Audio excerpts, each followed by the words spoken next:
lineup with David Wright and Travis d'Arnaud and Lucas Duda and Curtis Granderson. Well, with Wright and d'Arnaud out, with Duda struggling for most of the year, a lot of pressure is on Michael Cuddyer right now to turn around what has been a subpar season so far. And you add in the bruised knee, which the doctors say that he's going to have to deal with the rest of the season. He's a veteran hitter. He's a class act. He's a former batting champion in Colorado a couple of years ago, but he has struggled this year. And like any ball club, we've talked about it before, this club is struggling offensively, obviously. You need it from the middle guys and particularly from your veterans. And Cuddyer really hasn't gotten the job done. I know it's bothering them. I see his tendency to pull too much, and he's really a guy that uses the whole field. Maybe it's an accumulative thing here where everybody's feeling the pressure, trying to do too much. But they got to take a deep breath. They've had an all-star break, 4 days off. They've got to get their act together, and Duda and Cuddyer have got to be the guys with Wright out of the lineup, as well as d'Arnaud. They've got to pick up the slack, being in the middle of the order, that very important RBI middle.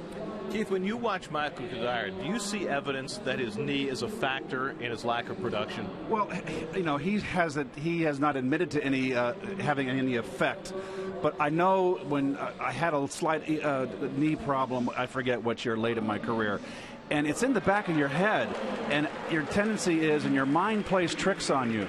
You try to think, okay, maybe I'm not as quick, so you start too early in your swing, and then you're dead. And I think that's the result of what we're seeing Cuddyer really pull too much, letting go with one hand of the bat, rolling over ground balls to the left side of the infield, something that he doesn't do. He's usually a guy that uses the all fields gap-to-gap hitter. So hopefully he's in the lineup tonight. He can get it. He can get it righted, because the Met offense sorely needs his bat. And Cuddyer will be hitting third in Terry Collins' lineup tonight. On the mound is Bartolo Colon, his first start in 11 days. The Cardinals handed him his worst outing of the year earlier this season. Well, he gave up 9 runs, 8 earned in that one, and sucked up the loss there. He's on a 3-game losing streak right now. His last win was over a month ago. That was against the Braves back on June 12th. The good news is it was only the only first career loss for Colon against these Cardinals. He's a lifetime 4-1 against the Cardinals. And against the 42-year-old Colon, the Cardinals will send out 36-year-old John Lackey, who's had a really good year. He's had a great year. And the same story here. The Cardinals aren't hitting.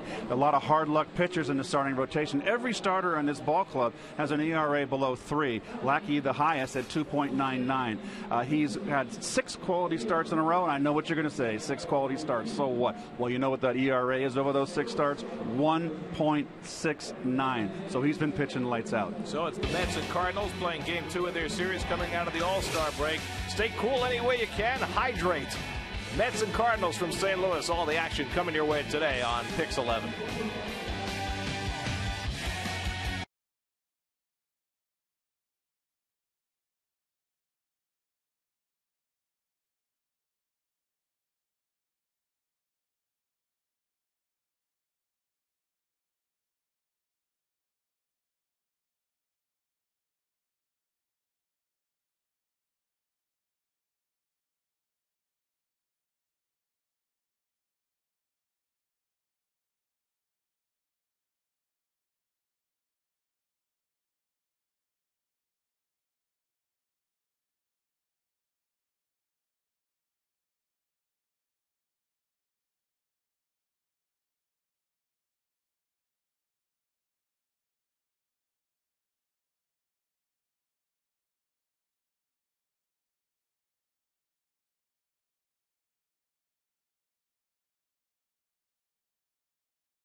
matters. Come celebrate Jacob deGrom's historic All-Star Game performance with a 4 for $48 ticket offer. Take advantage of 4 tickets for $48 during this homestand through August 2nd at Citi Field. Purchase tickets online at Mets.com/deGrom. The themes of the game are brought to you by Hyundai, Keith. Oh, and there they are. And guess what the theme is? It's Alberto's. So in the nest, of course, right here at Busch Stadium 3, Lackey's been very effective.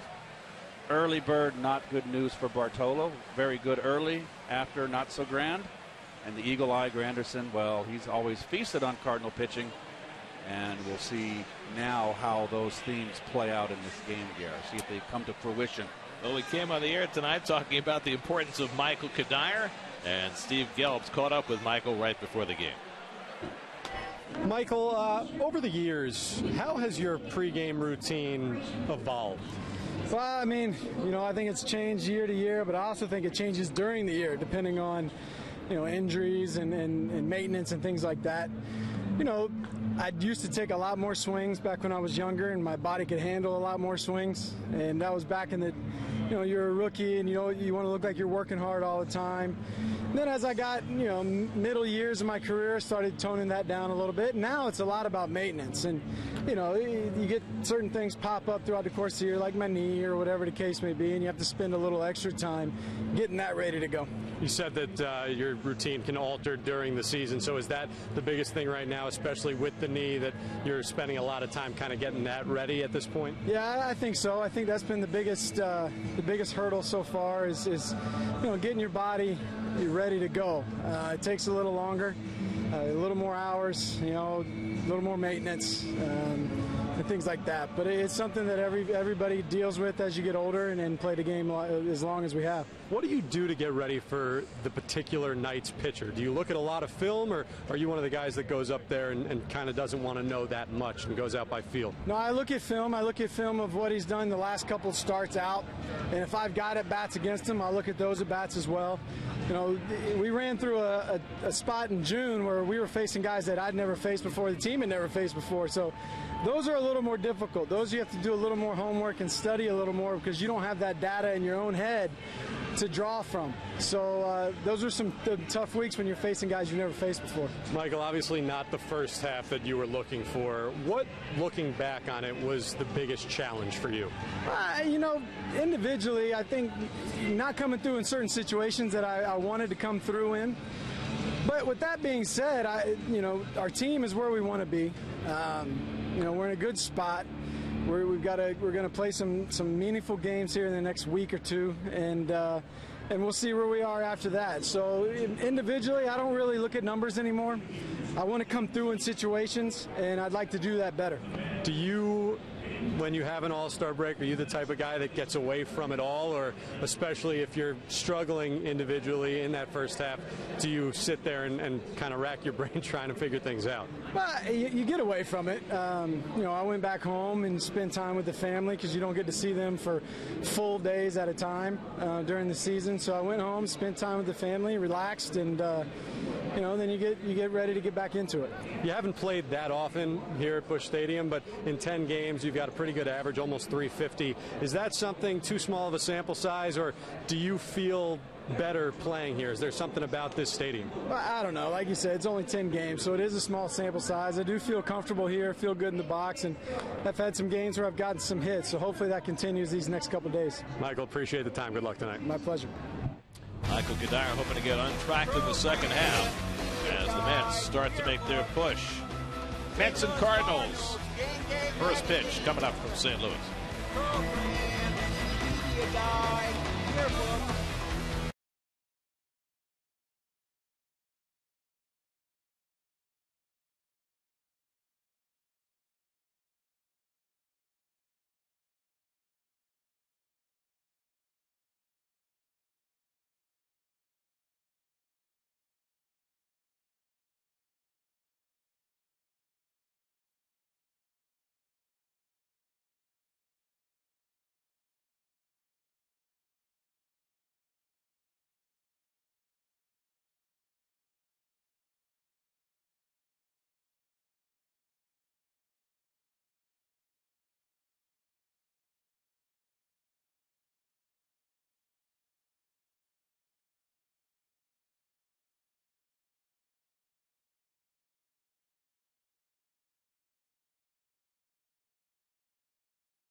BMW centers. By Optimum Wi-Fi. By the Acura It's That Kind of Summer event. By McDonald's, get a double cheeseburger and small fries for only $2.50. Price and participation may vary. By Southpaw, starring Jake Gyllenhaal, in theaters everywhere Friday. And by your Tri-Honda dealer. Hurry to your local Tri-Honda dealer for great deals on the 2015 models. Get to Citi Field Saturday, July 25th, when the Mets play the Dodgers, and stay after the game for a special post-game concert featuring Heart. The post-game concert is included in the price of your ticket, and it's all presented by Pepsi. Purchase tickets online at Mets.com/concerts.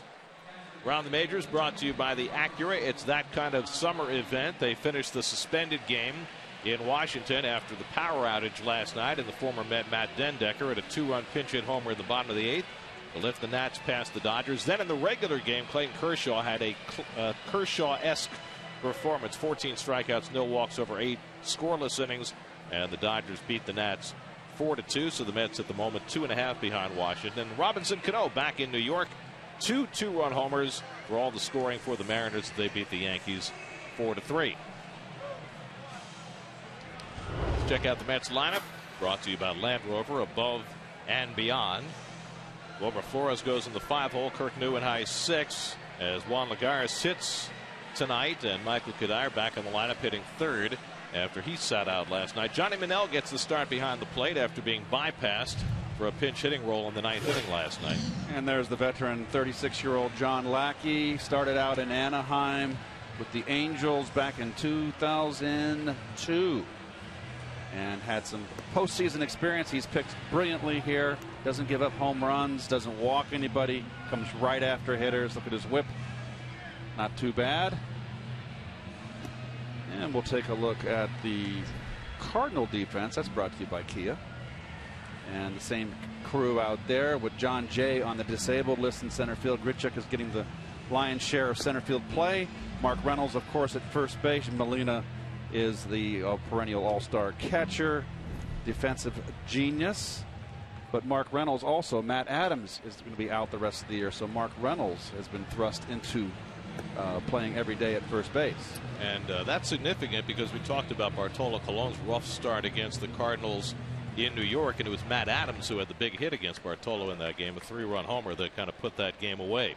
Lackey faced the Mets the first game of that series in New York. That's the one that went 14 innings. Lackey pitched well, 7 innings, 1 run, 3 hits. Granderson leads off. He led off the game with a home run last night. Lackey's first pitch of the night is in for a strike, and we're underway. 89 miles an hour, so Lackey is not the hard thrower that he used to be. Throws a lot more two-seamers than he used to, and Granderson fouls it off, and it's 0-2. Knows how to pitch. He goes after hitters. Not quite as hot as it was yesterday. We're an hour earlier starting time. You think it would be smoking right now, but actually it's not so bad. More sun on the field because of the earlier start time. The shadows have cleared the mound, but there's still plenty of sunlight on the infield and in the outfield. 93 degrees at game time. Keith's definition of cooler. 1-2 to Curtis, and he hits one foul down the left side. Now, tomorrow is going to be a different story. We're going to have a nice, supposed to be 98 degrees tomorrow. Day game. If you notice the bullpen out there, the Cardinal bullpen in right field, we'll take a look after this pitch. And a good curveball by Lackey to strike out Granderson for the first out of the ninth. Curveball out of the strike zone. All fastballs, gets ahead 1-2, and then drops a hammer on him out of the strike zone. And Curtis, no way you can hit that pitch. But the sun sets over the first base line, third base line, and you can see the bullpen right now is shaded. Their heads are shaded. But as the game progresses, the sun gets lower, you'll see them have towels in front of their face as that. Oh, it's almost like a curtain will rise and that heat will get on them. Murphy pops one straight up, and Molina calls for it, sheds the mask, and has a little trouble with it, but hangs on for the second out. Wow, a little lot. Only the platinum guys can get away with that. So Murphy going after the first pitch he sees Lackey, and fouls out for the second out. John Lackey, now 36 years old, out of Abilene, Texas, taken out of junior college by the Angels in the second round in '99. He actually started his college career at Texas Arlington, where they made him an outfielder, and it wasn't until he got to junior college that he started pitching. Well, here's Kadire, and he swings at the first pitch fastball and fouls it back. Kadire's got good numbers against Lackey, 8 for 28 with 4 home runs in his career against this right-hander.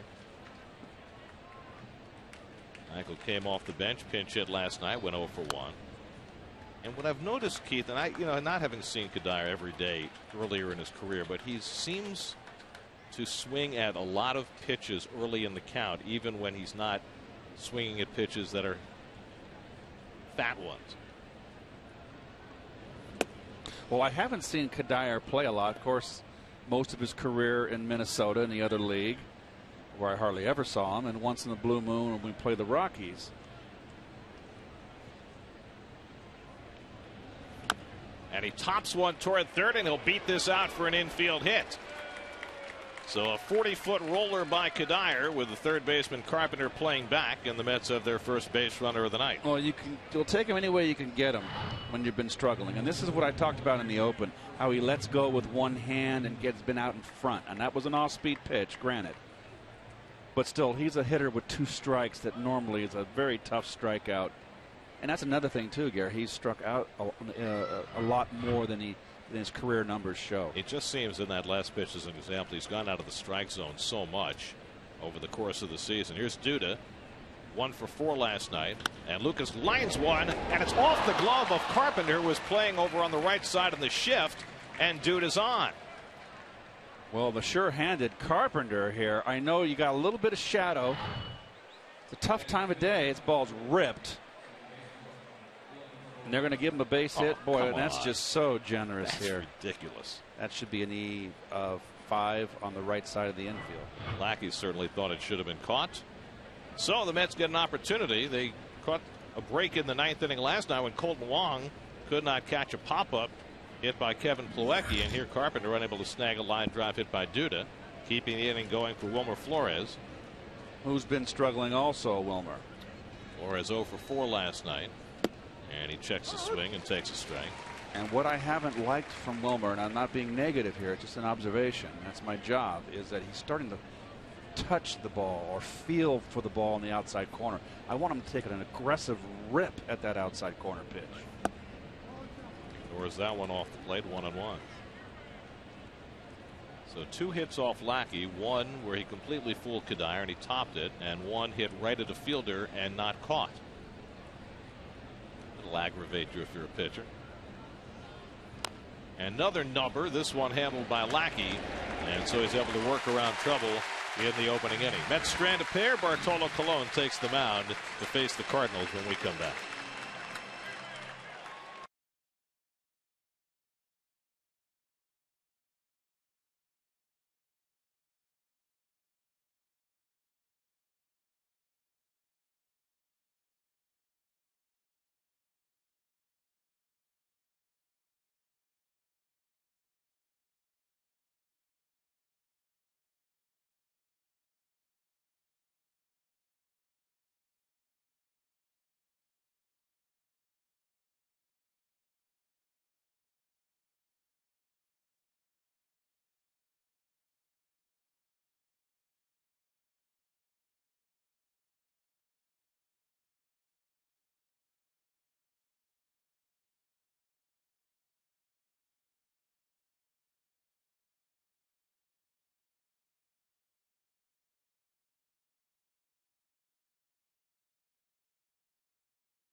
And Mike Matheny goes with the exact same starting 8 that he used in last night's game when the Cardinals managed just 3 runs and 7 hits, but that was good enough for them to win. Their pitching has been so extraordinary this year.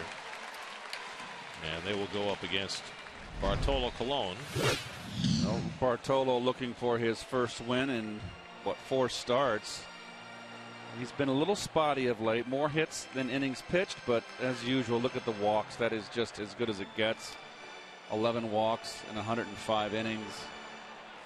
His last 2 starts have been really good. 7 scoreless against the Cubs, and then his last start against the Giants, he was betrayed by his defense and gave up just 2 earned runs in 6 innings. Colton Wong leads off for the Cardinals and takes a fastball outside. Wong 2 for 4 last night and scored what proved to be the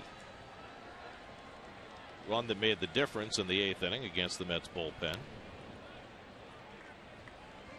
Again, another just about full house. I'm sure that people are milling about here, and eventually this stadium will fill up. But it's a sea of red. And no, it's not the University of Nebraska or Oklahoma Sooners. It's the St. Louis Cardinals. Always been that way. 2 balls and a strike to Wong. Keith's papers are flying out of the booth. He needs a paperweight.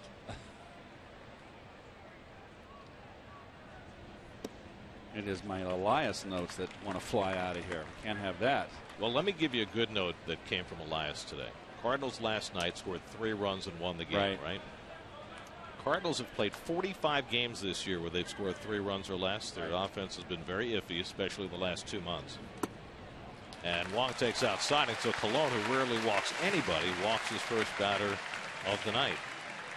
11 walks in 105 innings coming in, the best control numbers in the league. But a leadoff walk to Wong, and Matt Carpenter will step in. So the Cardinals, 45 games where they scored 3 or less, they've won 20 of those 45 games. It's a .444 winning percentage, which would be the best since the 1969 Mets. 38 and 46th in the 69 Mets, and that makes perfect sense, does it not? Well, they had that was a .452. I mean, if you're going to win games with a minimum of scoring, you've got to have great pitching, and the Mets have had great pitching, but the Cardinals pitching has been even better. Here's Carpenter, who's really been struggling. 0 for 4 last night, and he takes a strike. Carpenter got off to a great start this year. He's got the hands inside the ball kind of practice swing, a lot like Ryan Braun has. It's something I wouldn't teach. I was taught the exact opposite, to let your hands fly out. And you're going to get jammed once in a while. That pitcher's making a living too. And all this bring your hands in to keep your hands inside the ball is, to me, it's a bunch of hooey. But I'm an old dinosaur. It worked for me. Carpenter's had a couple of terrific years. All-star last year and the year before. He's a little outside. Sorry, Gary. He's a little long with his swing. He's not a real physically strong guy. They sat him down for this year for a little bit of exhaustion. They called it extreme fatigue, which is a little alarming. He actually was gone 4 games and didn't come to the park. If you can believe that's unheard of. Slowly hit, tough to turn 2. They'll get the out at second. Flores with the turn, but not in time. So Wong is erased. 6-4 on the force for the first out. Well, there's a little out in front here. Colon, the master of keeping hitters off stride. And here's a little bit of the Mets' better defense up the middle since Flores has moved to second base and Tejada at short. It's been a significant upgrade defensively, and I'm not putting down Flores at shortstop. It's just Flores is the second baseman. That's his natural position, and Tejada is a better fielding, has more range at short. Here's Matt Holliday, who came off the disabled list last night, and he drives one to the gap in left center field. That's down for a base hit. Neuenhuis trying to cut it off, does so. Carpenter to third. He'll be held up there, and then at second with a double is Matt Holliday. So Holliday, who was swinging early in the count all last night, does it again and has his 11th double of the year, and the Cardinals are in business in the first inning. Well, Holliday is a cut and slasher, but look at the level swing. Let him go with one hand. You pitch him belting up at your own peril. And nice play by Lagares to cut this ball off. Neuenhuis, excuse me, Lagares is on the pine today. My fault. There's Neuenhuis. Just so my mistake. Infield back, second and third and one out. Johnny Peralta the batter. Peralta homered last night to put the Cardinals in front to stay. His 14th home run. He's driven in 47 runs. He has been, by any measure, the Cardinals' best offensive player this year. Hit the big home run last night. Put the Cardinals ahead. And he drives one to left field. That's in for a base hit. Carpenter comes in with the game's first run. Holiday will stop at third. Johnny Peralta with an RBI single, and the Cardinals take the early lead, 1-0. Well, you cannot pitch Peralta downstairs. He's a low ball hitter and a breaking ball hitter. You can see the swing right there. It's right into his wheelhouse. He's like a right-handed, left-hand hitter. And you see that more in the game today, Gary. We've mentioned it a million times. I feel like I'm repeating myself. It used to be in the 60s, 50s, 60s, and 70s that right-handers were high ball hitters and left-handers were low ball hitters. Well, today's game, the right-hand hitters are the same as left-hand hitters. They like the ball down. So the Cardinals picking up where they left off against Cologne the last time they faced them 2 months ago. A run in, first and third, one out, and that Jason Hayward, who was 2 for 3 last night. And he takes up and away for ball one, and Cologne just not at his sharpest early in this game. I mean, anytime he walks the leadoff hitter, you know something's wrong. He's had a long layoff, and the All-Star break compounded that. 11 days since his last start against the Giants. You would figure at age 42 that that would be a good thing for Bartolo, but maybe not. And he falls behind Hayward 2-0. Cardinals are not much of a threat for stolen bases. They've really only got 2 guys in their lineup that can steal the base. They're station to station. Seen a lot more of that in baseball today, the old American League style. Long and Hayward, their 2 base stealers. And Hayward lines one the other way. That's in for a base hit. Holiday comes in to score, and it's 2-0 St. Louis.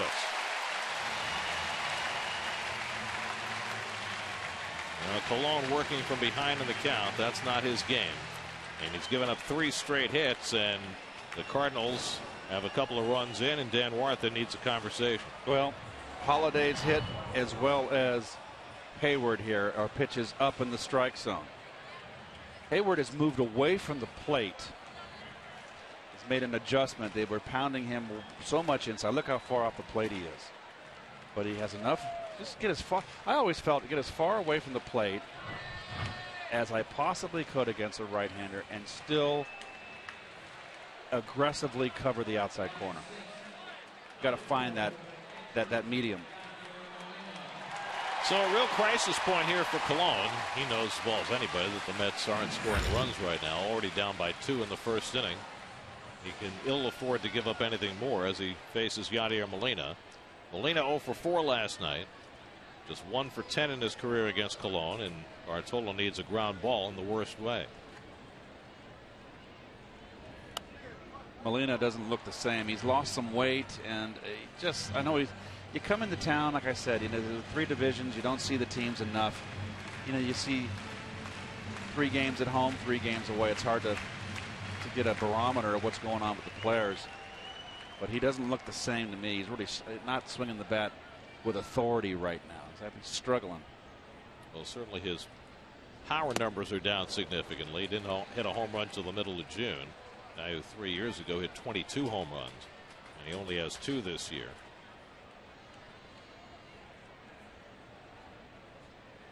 But he is a revered figure here in St. Louis.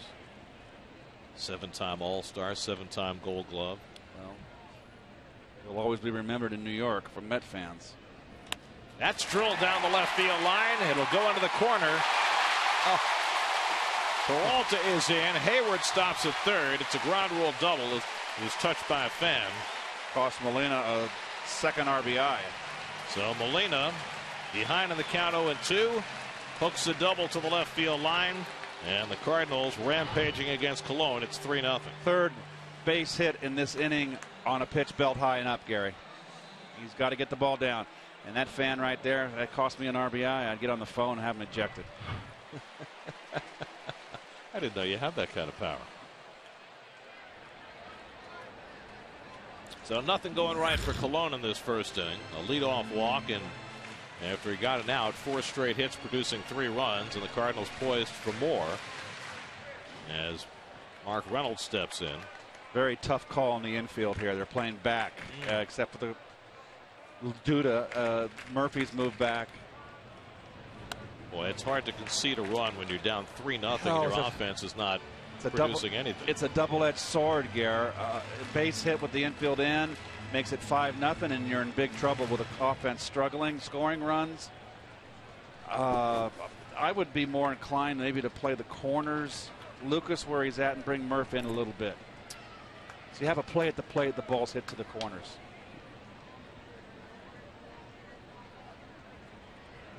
I just think with the way things are right now offensively, you got to gamble and bring your infield in. And if they hit it by him, well, 4 or 5 is probably too many anyway. Well, you know, it's a funny game. This could turn out to be one of those, I doubt it, 12-10 slugfests. You never know. Never know. 1-1 to Reynolds. 1 for 3 last night. And slider in the dirt. Stopped by Monell. 2-1.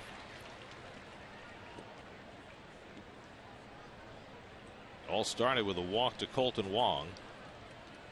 Colon got a ground ball from Carpenter for a force play, but then Holiday doubled. Peralta singled in a run. Hayward singled in a run.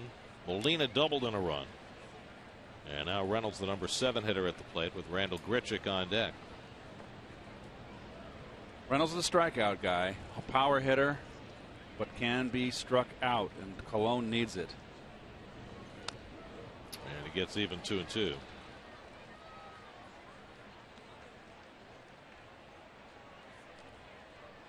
This was the scene of such a happy time for Bartolo last year. Remember when he hit his double? Yep.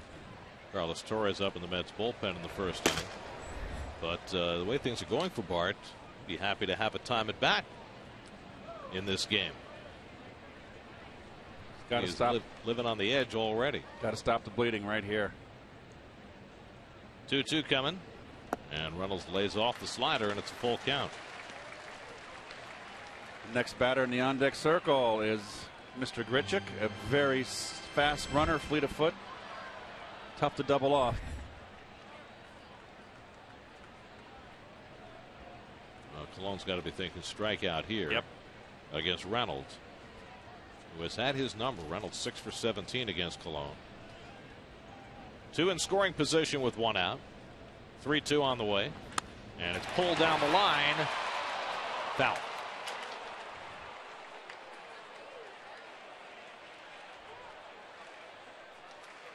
Even the foul balls are loud. The Cardinals have the single stripe down their pants here in this game, which I like better. Ball ripped just foul. They had the solid white last night. I like this looking unit, the way the look of this uniform. It's the old Cardinal uniform from the 60s. There's the single stripe down the pants. I always look at the uniforms. As long as they have the birds on the bat. One year they didn't. I forget the year. And Reynolds draws a walk. Well, now you know the world is falling off his axis. Colon's walked 2 batters in 1 inning. There's the Metsy defense, brought to you by Kia. Neuenhuis gets the start in center field, moves over from left from last night. And the infield's pretty much solid now with David Wright down. This is the way it's going to be for quite some time. And Monell gets the start behind the plate. Bit surprised Monell wasn't pinched hit last night instead of Mayberry with the final out of the game off of Trevor Rosenthal. Well, this might be the last stand for Colon. Ricky Bonas waving the towel, meaning Carlos Torres is ready to go. And Colon trying to avoid an early exit. He's already given up 3 first-inning runs. Bases loaded, 1 out, and the number 8 hitter Randall Grichuk steps in. And Grichuk is hit by a pitch, and that forces in the 4th run of the inning. Well, it is all falling apart very early for Bartolo Colon. Boy, we are not used to seeing this. Didn't hurt him. It's got the pad on his elbow. Only the 2nd batter Colon has hit this year. He's walked 2, hit a batter, given up 4 hits, And now 4 runs are in, and the pitcher Lackey, who's 8 for 89 in his career, gets a chance to try and drive in a run.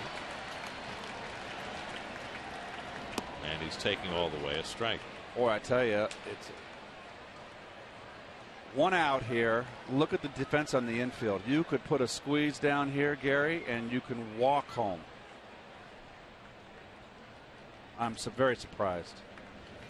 Well, I don't know how adept a bunter Lackey is, having spent all those years in the American League. All you got to do is put it down up either line, and it's a guarantee. Although you got Molina at third, who doesn't run particularly well. Reynolds at second, Grichuk at first.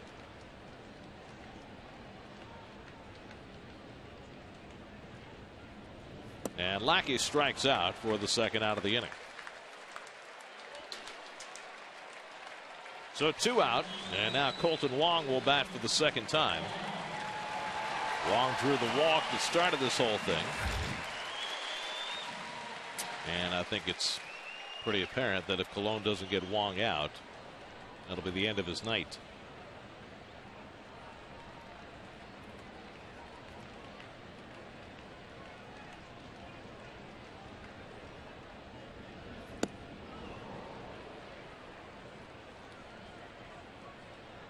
Wong has got 9 home runs on the year. I mentioned it last night, and he's really basically a leadoff hitter, and that's all fine and well. Okay, great, good for negotiation. But you know what? You got to swing level on a high ball, get on base. You're the leadoff hitter. Colon dialing it up a little bit and gets ahead 0-2.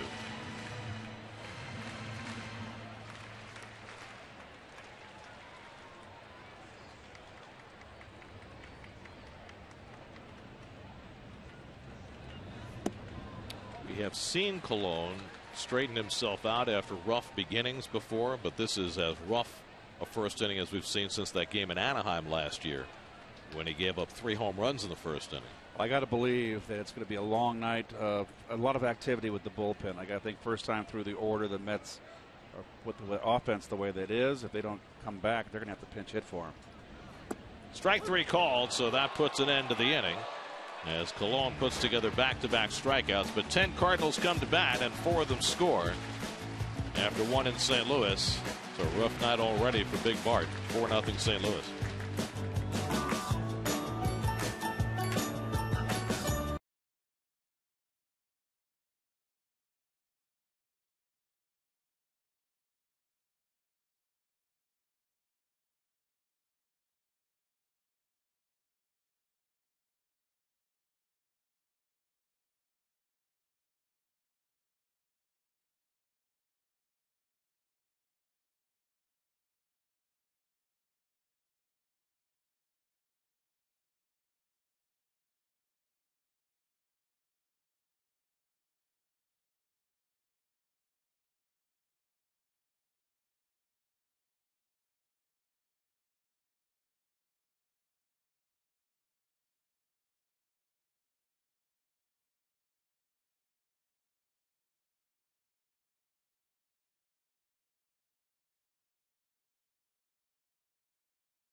Busch Stadium.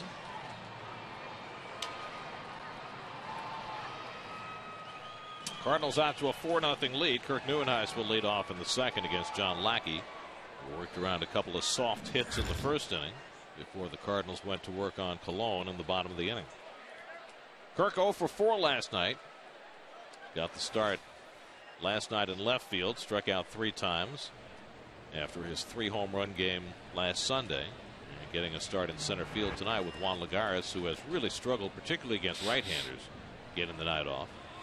What's been troubling about Lagares is not just the fact that he has not been hitting, but after playing defense in center field about as well as anybody ever has last year, it's not quite been the same kind of a year for him. A lot of balls have been getting over his head.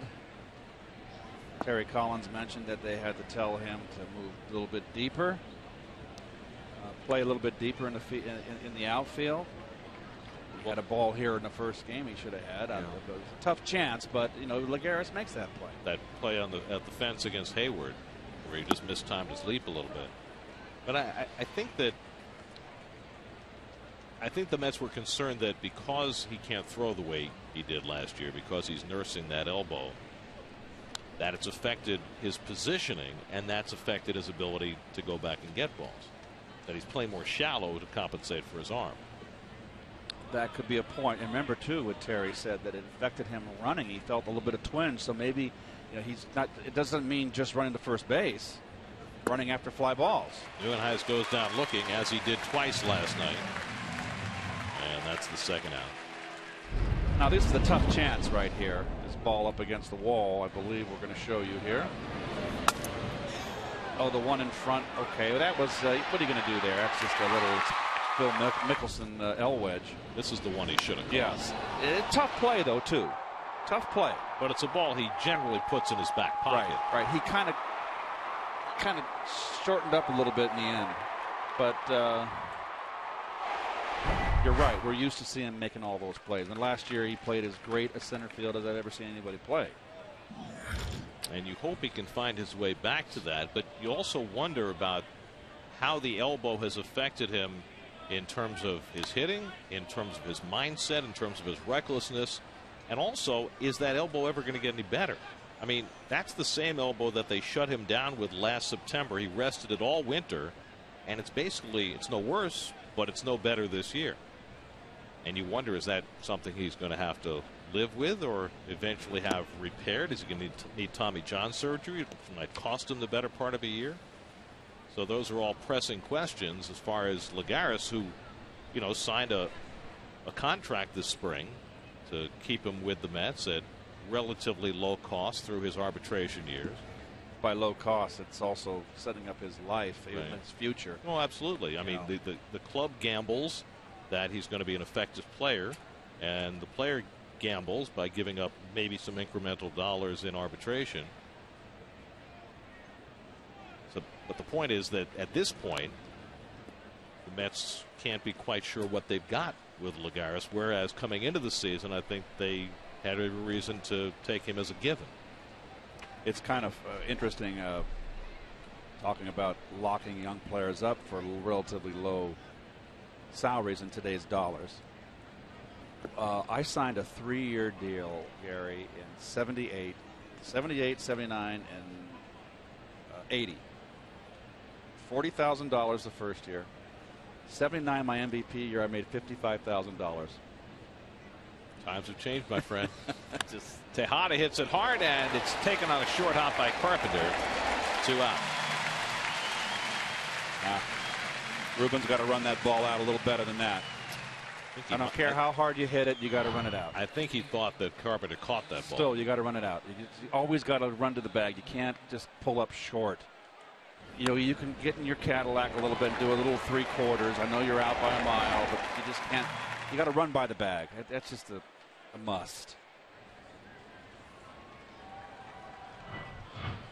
So 2 out and nobody on. Now Johnny Manel making his 9th start for the Mets.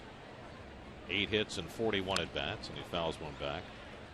Well, Manel was the subject of much post-game conversation. The fact that he never got in the game in the 9th inning last night. If you'll remember, Terry Collins had been ejected from the game, so Bob Guerin was running the team. And my understanding is that there was no communication between the two. And the decision was made to run for Plawecki. So if the Mets had tied the game, Manel was going to have to come in anyway. But rather than put Manel up against the hard-throwing right-hander Rosenthal, they used Mayberry, and Mayberry struck out to end the game.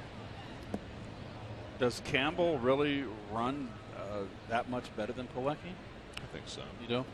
What's interesting about that, though, is it was the first time all season that the Mets had used a pinch runner in a non-injury situation. First time all season. So that probably gives you an idea of Bob Guerin and the way he would manage versus Terry Collins, who had not used a pinch runner because, frankly, the Mets don't have a lot of speed. Rennell grounds out. That ends the inning. Lackey gets a 1-2-3, 4-0 St. Louis.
Brought to you by Time Warner Cable. Enjoy more shows on more screens. Time Warner Cable. Enjoy better.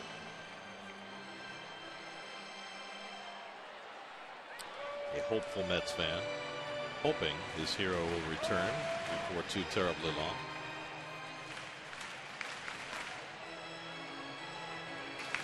Sea of red. With the occasional blue. Like me. You really want to go there? Bartolo Colon, after a nightmarish first inning, goes back to the mound for the second. We always worry about you when we come to St. Louis. Never know whether we're going to lose you into the ether. No. Ether. That's my. It's like my where I grew up in my baseball life. In my adult years, I was the blue and orange. So you're saying it's where you spent your misspent youth? Yes. Matt Carpenter takes a strike. Carpenter hit into a fielder's choice and scored the first run for the Cardinals.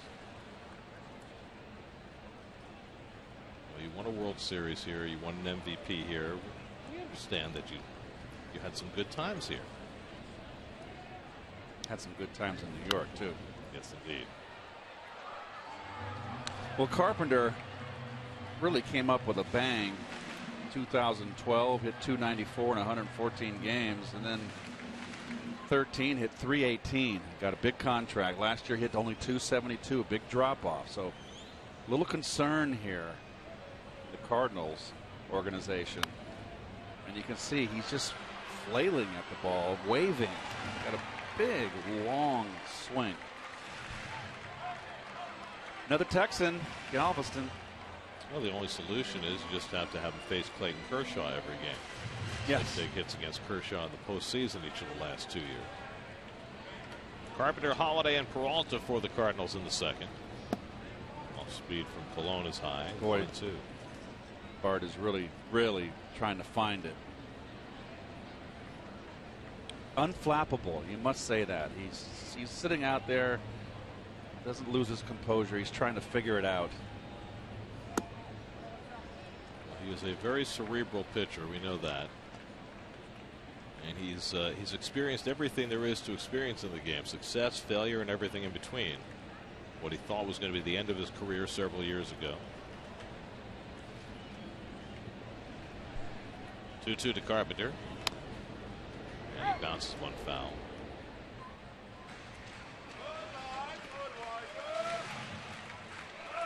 So the Mets have a chance to pick up a game here. The Nationals split today. Won the opener on a 2-run pinch hit home run from Matt Dendecker. Lost the second game. Kershaw did what he normally does. Full count to Carpenter. Kershaw 14 strikeouts in 8 innings. So but Bryce Harper hit a home run on the bottom of the ninth just to 27, right? Yeah, just for fashion. He's on a pace. If he hits 40, my goodness. There's a Nats fan. What's he doing here? Really? 3-2. And Carpenter pulls one, and it's caught by Duda for a hard first out. Well, Lucas, whatever he can get to, is fairly sure-handed. Nice play here on the line drive. Boy, when you're slumping like Carpenter is, you hit a ball, finally hit it good, and it gets caught. Get you angry. Nice play. So 1 out. Matt Holliday swung at the first pitch he saw and doubled to left center his first time, and he takes a strike. Holliday missed 31 games with a quad injury before returning last night. He had 3 at-bats last night before he was taken out for defense and saw 4 pitches total in the 3 at-bats. So he wasted very little time. He's a hacker. Of course, he's got that beautiful number on his back. Number 7, Mr. Mickey Mantle, my idol. Fly ball out to right. Granderson looking into the sunshine. No problem. 2 out. First run of the game brought to you by Dunkin' Donuts. America runs on Dunkin'. Johnny Peralta doing the honors. Driving in his 48th run of the year. Same pitch hit the home run off of. Same location. That was a fastball. He likes that ball down. The home run he hit off of Syndergaard to make it 2-1 was a hanging slider. One of the few he threw the night. I thought another beautiful start by Syndergaard. Syndergaard went 7 last night, 2 runs, 5 hits. That was enough for him to take the loss. And I love the way he gave up the triple after the home run and then struck out Molina in 3 pitches, excuse me, which was, to me, you looked for that in young players, Gare, how they react to a little bit of adversity. He was nursing a 1-run lead. He gave it up. Would he fold his tent? He didn't.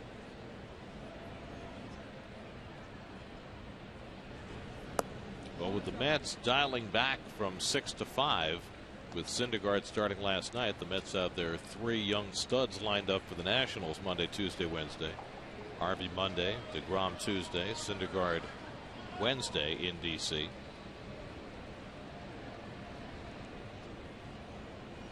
But first they have to get through this series, and you know, when the Mets played the Cardinals in New York, they split the 4-game series, but the 2 middle games were both blowout St. Louis wins, and they came against Cologne and against Nice, who pitches tomorrow. John, though, has looked so much better lately. You don't think he's going to get beat up again like that. Peralta hits one out to left, pretty well hit. Kadire back onto the warning track and runs into the wall as he hangs on. Peralta didn't even get all of that and still chased Kadire back to within a stride of the wall.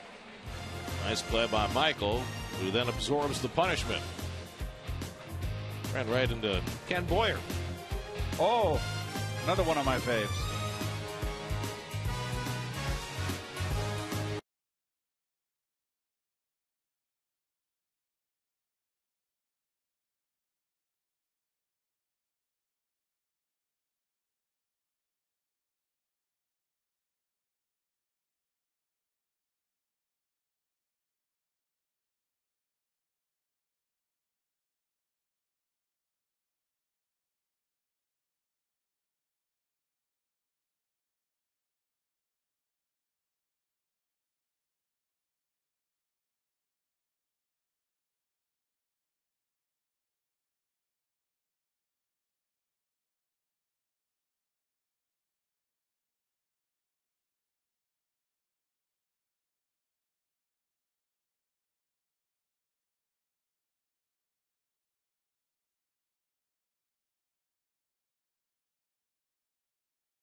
reputation, but also a very emotional one. Two former high school teammates. Game 7, really? 1982 World Series. Keith Hernandez versus Bob McClure, the game-tying hit in Game 7. Tony Kubek just nailed it right there. We grew up together. Bob and I played in the same Little League team when I was 8 years old. Never faced him once because he was always with the Royals. Colon hits one over the bag. He's got himself a base hit. So Bartolo, who had a double here last year, his first career extra base hit, this time takes one the other way, and he's got himself a leadoff hit in the third. Well, I don't understand the positioning on the infield there. You'd never, ever play a pitcher for pull, and Reynolds is way out in the hole. Pitchers are usually behind.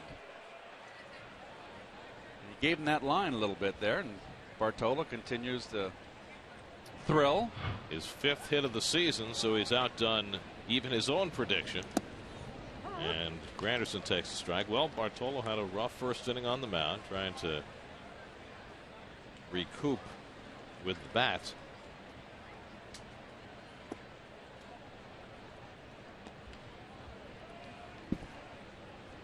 Granderson struck out his first time up.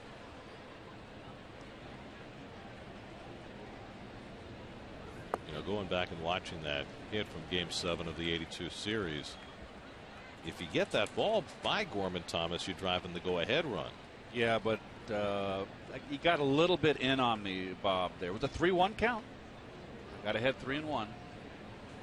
Bases were loaded, and I had, ironically, Gary, when I came to New York in the '86 World Series, in Game 7, I came up late in the game in an identical situation where I tied the game and Carter put us ahead.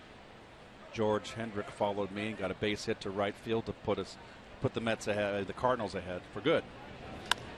Double play ball for Wong, and the turn by Peralta, and safe. First base umpire Greg Gibson looked like he was about to put up his right arm and then changed his mind, and Granderson beats it out. They had him. They had the pair, and it's just, you know what? You got a first baseman over there. It's not really a first baseman in Reynolds. The footwork was fairly poor, as a matter of fact, but you can't blame him. He's not a defensive player. Let's look as Mike Matheny tries to decide whether to challenge. The footwork, he's already committed himself. And Granderson was safe. Looked like yes, he got how about his foot down that? Before the ball arrived, so no challenge. And he was on the bag. It was the correct call, though. So it's a 4-6 fielder's choice of Racing Cologne. Granderson running hard all the way.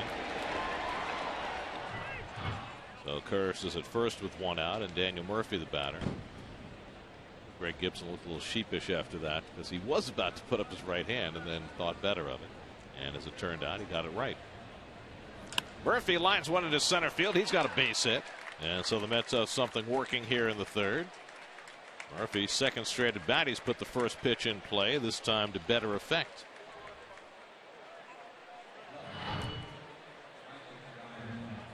High fastball. A lot of the middle. Murph, who's been searching for it a little bit. It's been a struggle for Murph this year. First hit in this series, and now a chance for Kadire to do some damage. Kadire topped a roller to third for an infield hit his first time up. Well, here you are. You know, you're struggling to drive in runs, and you're in another situation where you can drive in. You're in an RBI situation. An at bat where your team really needs a lift down 4 runs. Kadire this year hitting just 182 with runners in scoring position. And don't think he doesn't know it, too. And it eats at you.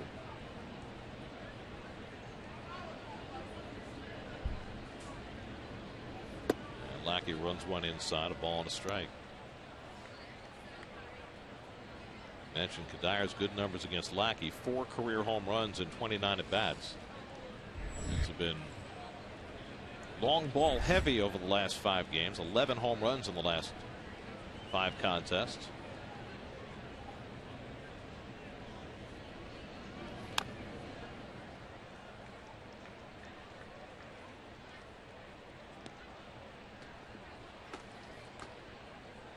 You see the fall off for Kadire has always been a good RBI bat, but not so far this year. His overall average started the night at 243.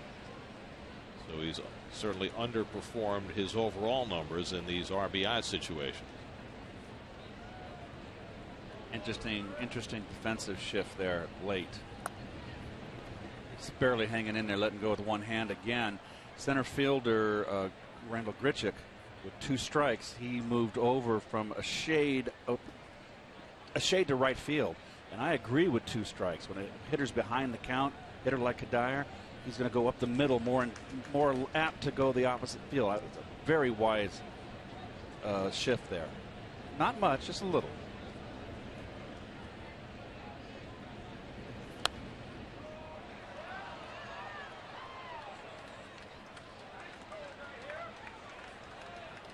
John Lackey's run off 6 straight quality starts, a 1.69 ERA, had a no decision against the Pirates in his last start last Saturday. Mike Matheny's been getting great pitching all season. The Cardinals the best pitching team in the major leagues this year. Kadire hits one in the air to right. Playable for Hayward right at the edge of the track. Tagging at second, Granderson will move over, but now there are 2 out.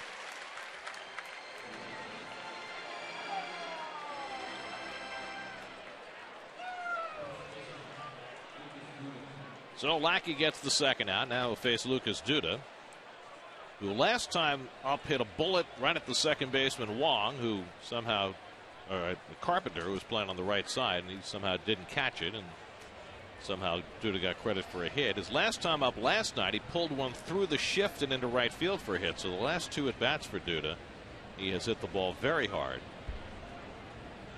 Batting here with first and third and 2 out. This time they play the defense more straight up against Duda, with Carpenter playing his normal third base position and Peralta just to the left of second base.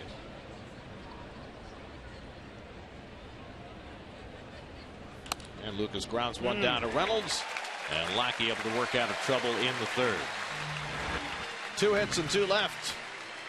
Still 4-0 St. Louis.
MLB.com at bat, the #1 app for live baseball. At bat is up to the moment at any moment with in-game highlights, look-ins, replay reviews, radio broadcasts, StatCast, and more. Get MLB.com at bat for your smartphone or tablet.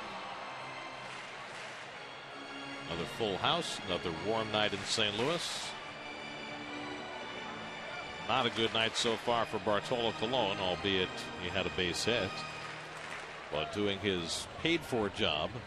He gave up 4 runs in the first, gave up a couple of hard hit balls in the second, and now faces Jason Hayward to start the home third. Hayward drove in a run with a first inning single, and he pulls one toward the hole, and he's got himself his second hit of the night.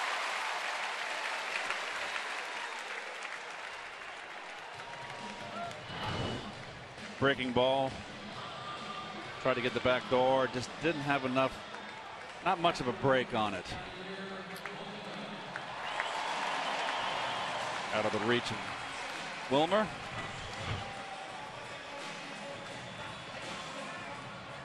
Fifth hit for the Cardinals against Colon, and now Yadier Molina, who doubled down the left field line to drive in a run in that 4-run first. Hayward is the Cardinals' leading base stealer. Colon controls the running game very well.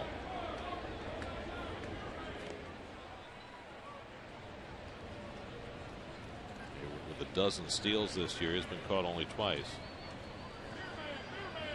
Colon has given up just 2 stolen bases this year in his first 17 starts. And he almost had Hayward leaning the wrong way that time.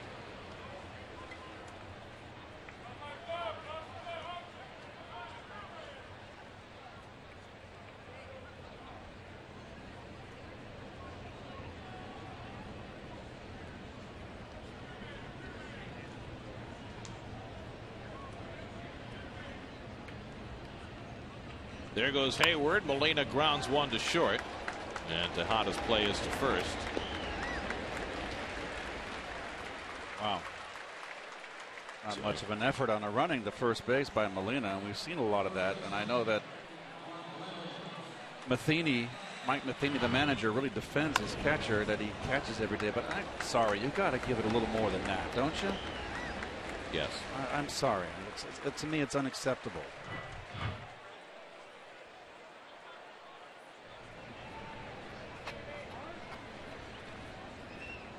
So 1 out, Hayward at second. Here's Mark Reynolds, who walked his first time up. One of 2 walks Colon issued in the first inning. Walked 2 and hit a batter. To give you an idea how off his game he has been tonight. That's had warm-up action in the first inning, and Colon was about 1 batter away from being pulled from the game. So not had too many of those this year. Starters have been effective and have worked deep into games with regularity. Of late, the starting pitching has been almost flawless. Over the last 17 games, the Mets starters ERA is 1.62. It's all you can ask. It's Herculean. Nice job last night by that young man. He's got a bright future. So you've invoked yet another superhero? Got your Dark Knight, your Thor, and now Hercules? Yes. Very good, Gary. You picked up on that. Yeah, we got Batman, too, you know. Well, that Dark Knight Batman. Yep.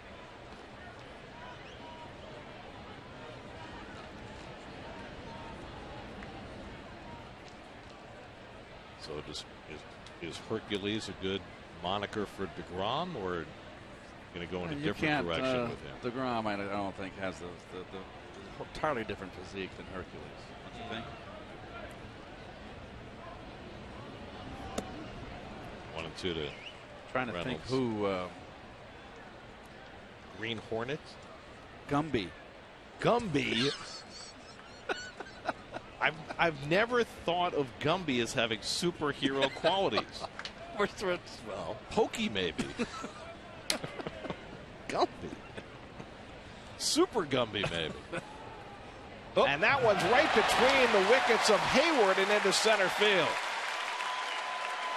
So everything's going wrong for Colon tonight. Flores flashing over, and Colon's throw was so bad it went right between Hayward's legs. I think Colon here realized he just wished he hadn't thrown this. Pitcher doesn't have to throw to second base on a pickoff.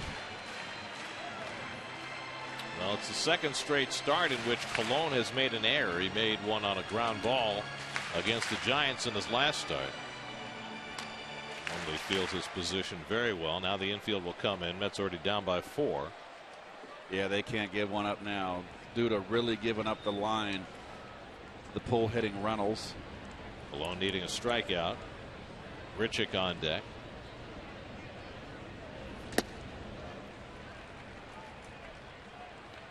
This has really been a struggle for Bert Bartolo.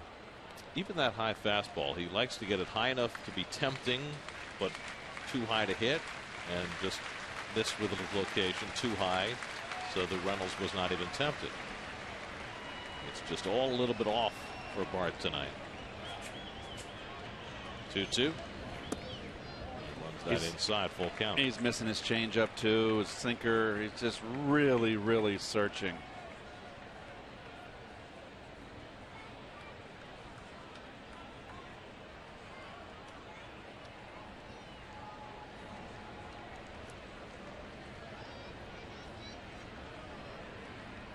Full count to Reynolds with Hayward at third and 1 out. And Reynolds goes down on strikes. Here's a big strikeout for Cologne. It's third of the night. Not a strike. But far more tempting than the fastball earlier in the count. Throw it by him. So 2 out of the inning. The number 8 hitter Grichuk is up, and the Mets will walk him intentionally to get to Lackey, who is just 2 for 32 this year. Those are runs you just have to pick up.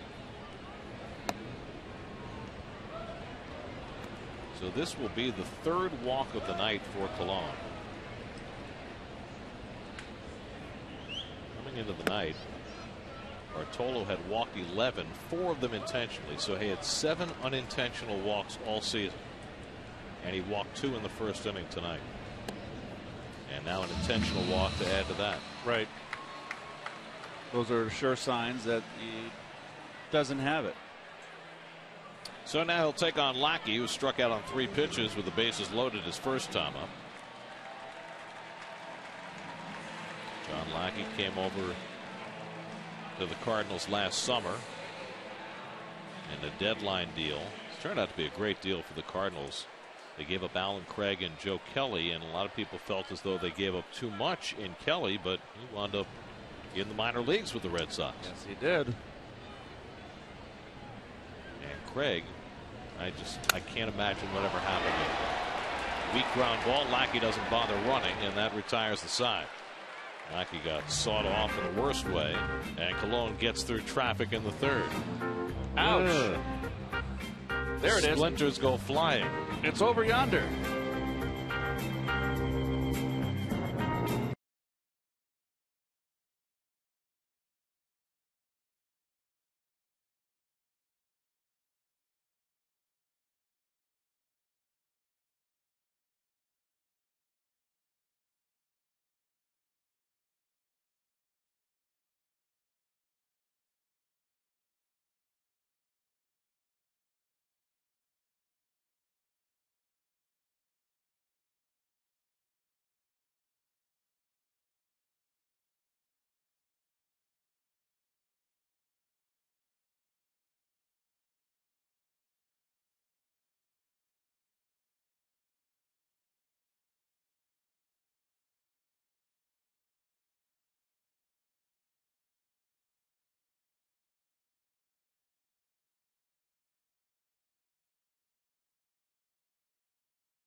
Downtown St. Louis.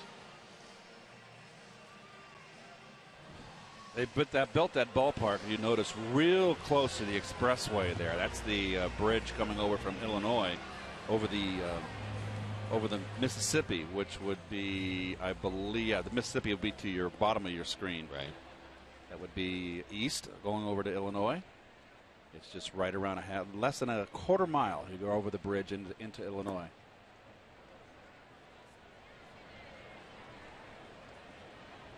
Oh, and by the way, that's 2 nights of geography lessons. 8 from you. states surrounding Missouri. The only state in the union that has bound borders 8 states. You left out Kansas last night. Kansas and Iowa. Way out of there. Corn and wheat. Yes. Not necessarily in that order. John Lackey with a 4-0 lead as we start the 4th inning. Wilmer Flores will lead off for New York. Mets have had 4 hits against Lackey, but nothing that has been all that well struck, and they've been unable to cash in on their opportunities. Flores came up with 2 men on in the first at a weak comebacker. Wilmer hit a flurry of home runs early this season as he held up on that half swing, but he's now gone 107 at bats without one. 6 weeks since his last home run. He likes that ball down, much like his counterpart here in the Cardinal uniform, Peralta. He likes the ball down, middle in.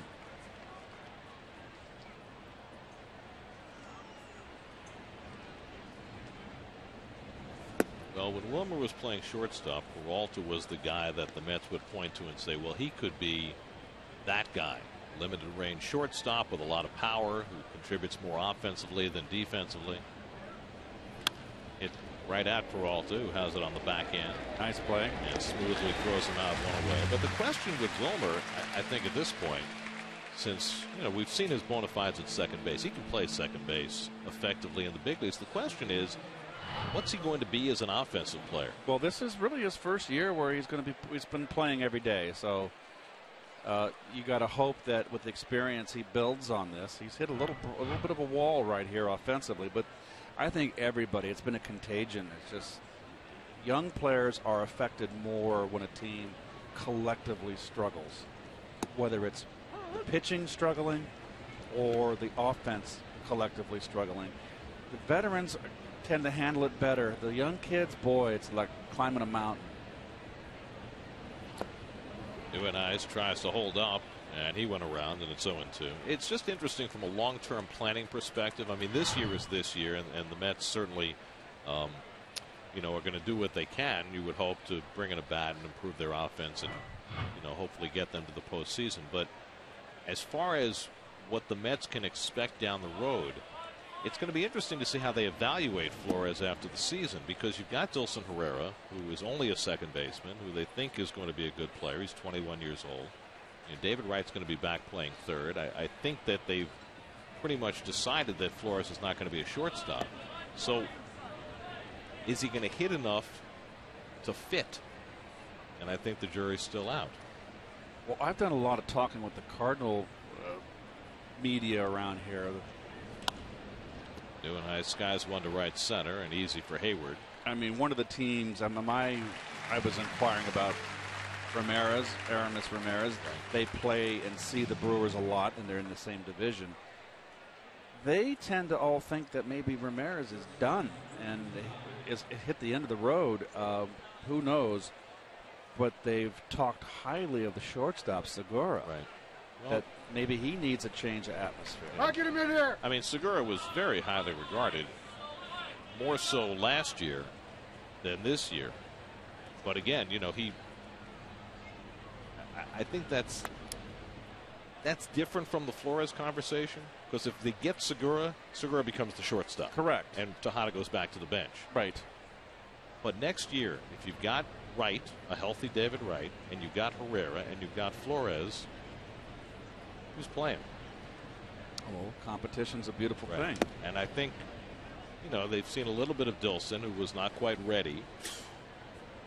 And it might come down to those two guys. And maybe one of them becomes trade bait. I don't know how that all works. But I think this year is an interesting test for Flores. If he gets 500 at bats. Lackey gets drilled by Tejada's line drive, but recovers to get the out. And now he'll try and shake that off as he heads to the dugout.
And small fries for only $2.50. Price and participation may vary.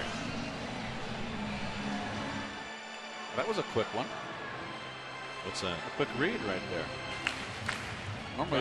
Normally there are no not to waste any time, and anyway it was a fast food read, so it's a fast read. That's right. Apropos. Fast words. Third time around the batting order for Cologne. Colton Wong batted twice in the first inning, walked to start a 4-run inning, and then struck out to end the inning.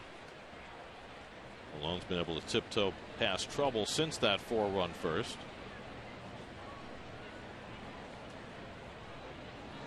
And Wong takes an off-speed pitch high, 2-0. Carpenter and Holiday to follow. Wong in his second full year with the Cardinals, just 24 years old. It's been interesting watching Wong in this series so far, and we had heard this coming into the series, that his defense has been kind of iffy this year, and we saw it twice last night, plays that were not charged as errors, but one where he bobbled the ball and couldn't get a force at second, the other where he dropped a pop-up. Well, he's the last of the #1 picks, I believe, from Jeff Lunau that went to Houston. That's turned that organization around. Lunau was kind of the unsung behind-the-scenes hero here, and there's a little bit of bad blood between the organizations. You think? We'll see how that shakes. Well, the Cardinals have already fired their scouting director for the aftermath of that hacking scandal. Fly ball out to center, and Neuenhuis is there to grab it, 1 out. Meanwhile, the Astros, who were flying high for most of the first half, have been caught. It's going to be interesting to see now that they're behind the Angels in that AL West, whether they can fight their way back. Angels won yesterday, 1-0, and Trout hit a walk-off home run. Right, they both won. The Astros wound up at the All-Star break in second place. Right.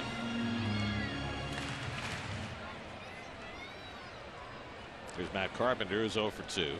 Lined out to Duda his last time up.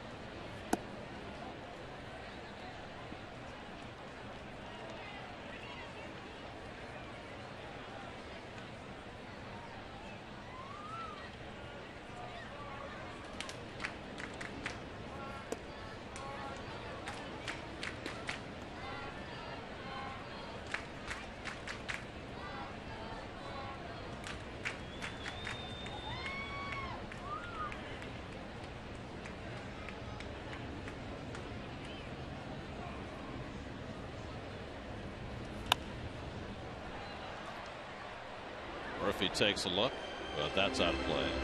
1-2 to Carpenter.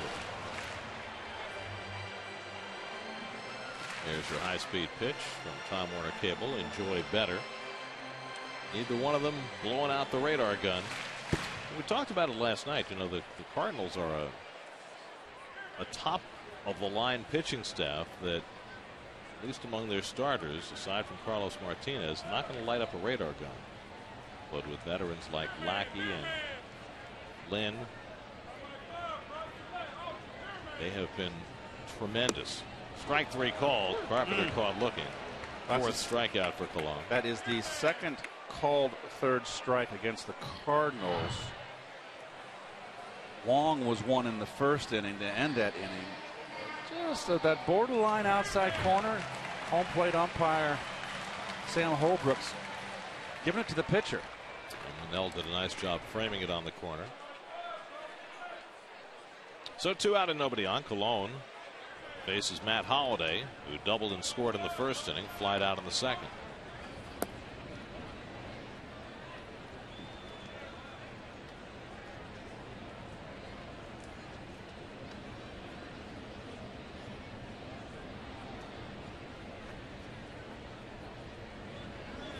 Matt Holliday is now 35 years old. 12 seasons, 274 home runs, 307 lifetime hitter. RBIs? You have that in front of you? Over 1,000. Yep, he's had a great career. Batting champion. Let's not forget that. That's huge. I mean, he started his career in Colorado, which, you know, a lot of people discount what you do in Colorado, but he has shown since leaving there, Oakland and St. Louis, that he's for real. He was having a real terrific season. A lot of criticism of him was that he wasn't hitting in the clutch the last couple of years. Hit into a lot of double plays. Doesn't run well anymore. But this year, before he got hurt, was hitting over 400 again with runners in scoring position. Was really having a fine season, and he tore the quad. His power has been down a little bit. That I think is the main concern for Holiday at this point. Just 3 home runs this year and 183 at bats. It's not easy when you get old. The Cardinals are not a big home run hitting team. They're 12th in the National League in home runs, 7th in runs scored. But they've relied on their pitching, and the Cardinals staff ERA is 2.7. And just to put that in perspective, the last time that a team finished a full season with an ERA under 3, got to go back to 1989. Dodgers, yeah. Valenzuela, right-hander Belcher, and Hershiser, of course. Pretty good big 3 right there. They finished at 2.95. I mean, that's 26 years ago, and the Cardinals are outstripping that by a wide margin. Back-to-back strikeouts for Colon to finish off the bottom of the 4th, so he's getting in some better groove, but the Mets need some offense. Heading to the 5th, down 4-0.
That's Johnny Manel up to face off against John Lackey, who at 36 years old is really the elder statesman by far on this great Cardinal staff, especially after Adam Wainwright went down for the season. And, there was a lot of talk today about just how important Lackey has been as a leader on this staff with Wainwright down, kind of stepping into that void, both on and off the field. Mike Matheny saying that oftentimes during bullpen sessions for other pitchers, it's Lackey going in there, watching the bullpen session, giving some little pointers, tips here and there. But as much as everyone was talking about Lackey, it seemed everybody that I did speak with kept bringing it back to Wainwright and speaking about how he has remained a leader on this pitching staff despite being out for the season. Mike Matheny said that he really thinks that Wainwright got it into his head that despite the fact that he can't pitch once every 5 days, he can still make a solid impact on this team. He is there for pointers whenever guys need him, but he also can get in the guy's grill if he thinks he's kind of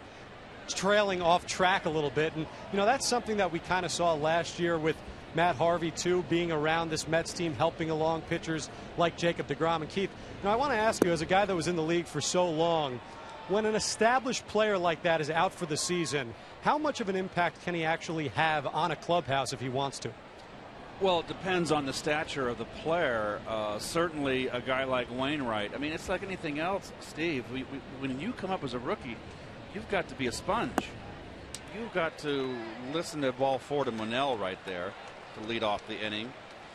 You got to be all ears and listen to what the veterans who've been here and learn. Some things might not make sense to you, but some may stick.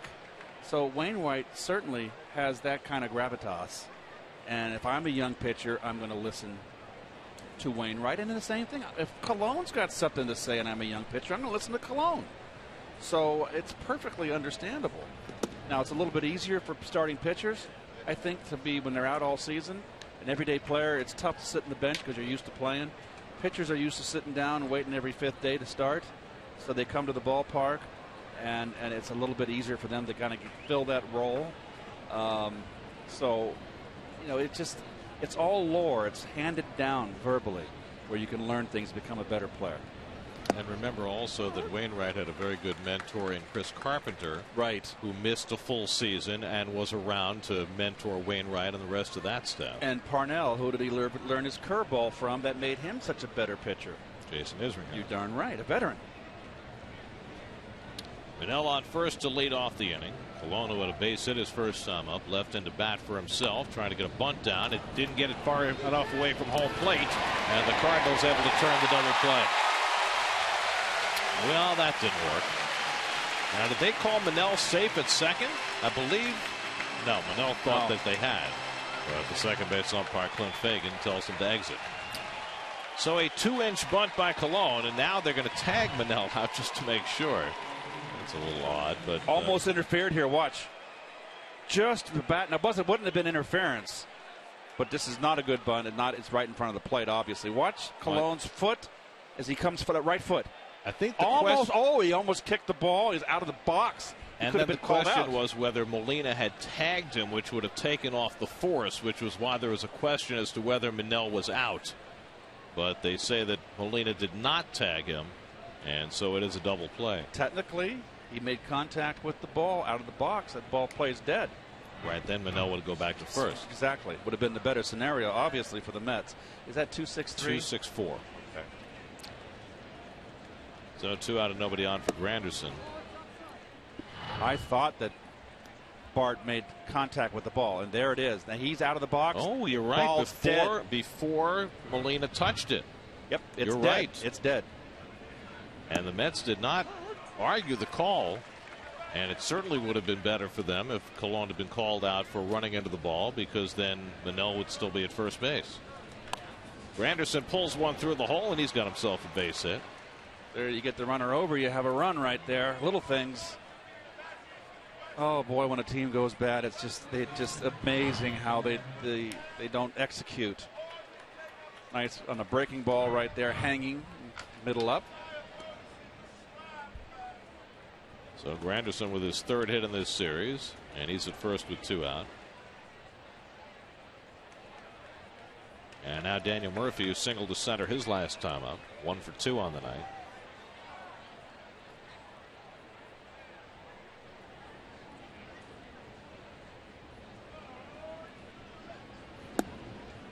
First pitch Murphy is taken tonight. Put the ball in play on the first pitch each of his first 2 plate appearances.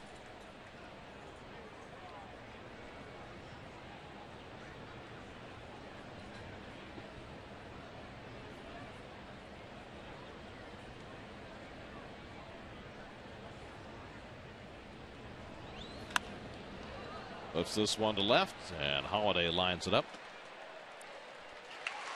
That retires the side. Lackey has stymied the Mets through 5. Halfway through, 4-0 St. Louis.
and Caitlin Monty with all the traffic. That's the gang.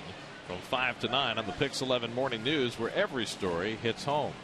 Glad we finally got to talk about the gang on the Morning News. As your Mets' upcoming schedule brought to you by your Tri-Honda dealer. One more here in St. Louis tomorrow. It'll be John Neese on the mound.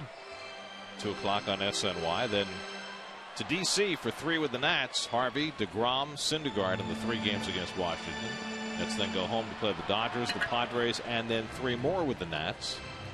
So the Mets with a difficult and maybe season-turning schedule at the end of July. The dust will settle, and we'll find out where they are. That's right now 2.5 games behind the Nats for the division lead, a game behind the Cubs with the second wild card, and playing the top 3 teams in the National League right out of the gate. Johnny Peralta leads off the home 5th and takes the off-speed pitch inside. Peralta drove in a run with a base hit in the first and then sent Kadire back to the fence in left field to reel in his fly ball to end the second. It has not been easy for Colon tonight, but he's settled in a little bit the last inning or so. Falls behind on Peralta, though, 2-0. Hayward and Molina to follow.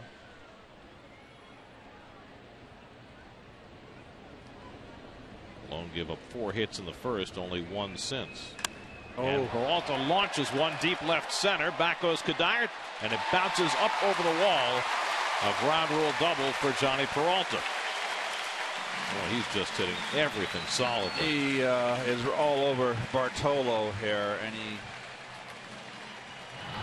came into this game only 3 for 15 lifetime off of Colon, and every base hit he's got, Gary, is that ball down and middle in.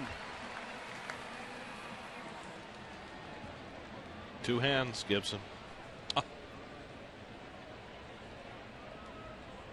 See, it cost you.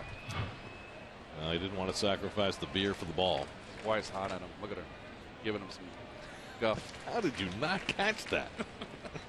Here's Jason Hayward, and he lines one toward left center field, and that's up the gap for an extra base hit. Peralta will race in. Back-to-back doubles for Peralta and Hayward to start the home 5th, and it's 5-0 St. Louis. And Jason Hayward is 3 for 3. Same pitch he got with the base hit back in the first inning, Gary, when he drove the runner into left field. Ball belt high out over the plate. Same spot. Same spot. He does stay level here. Those gaps are wide open. I don't know why you're going to have so many guys pull the ball. Those gaps are a beautiful thing. So Hayward now 5 for 6 in this series with a triple last night, a double tonight. Yadier Molina, the batter, still nobody out in the inning. Carlos Torres getting up in the Mets bullpen.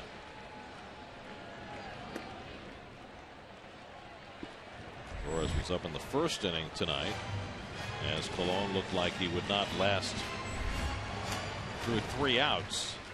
He's persevered, but now finds himself back in the stew here in the 5th. Up over 80 pitches for the night.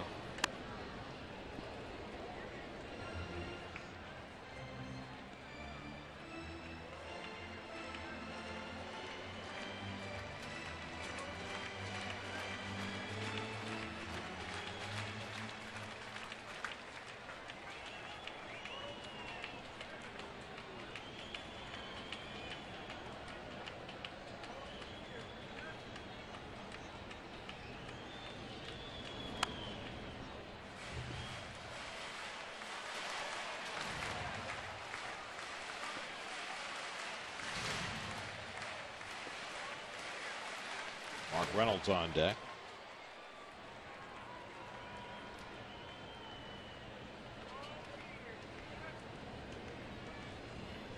One two to Molina. Pops it up into shallow center. Neuenhuis coming on. And that's the first out of the inning.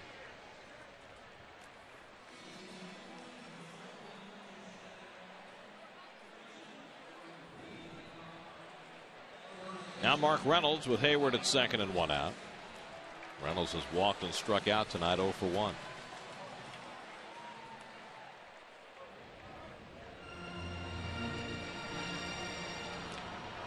Reynolds Reynolds playing with his 6th different major league team.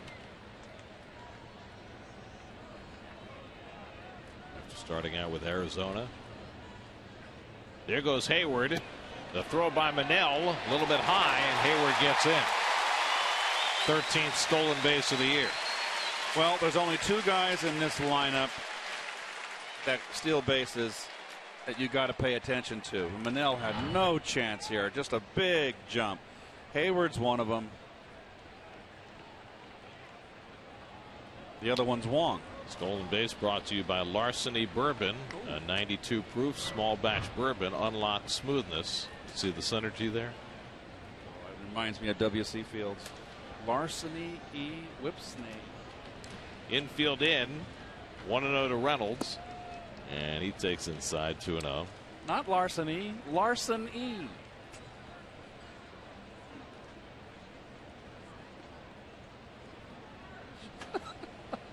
All things considered.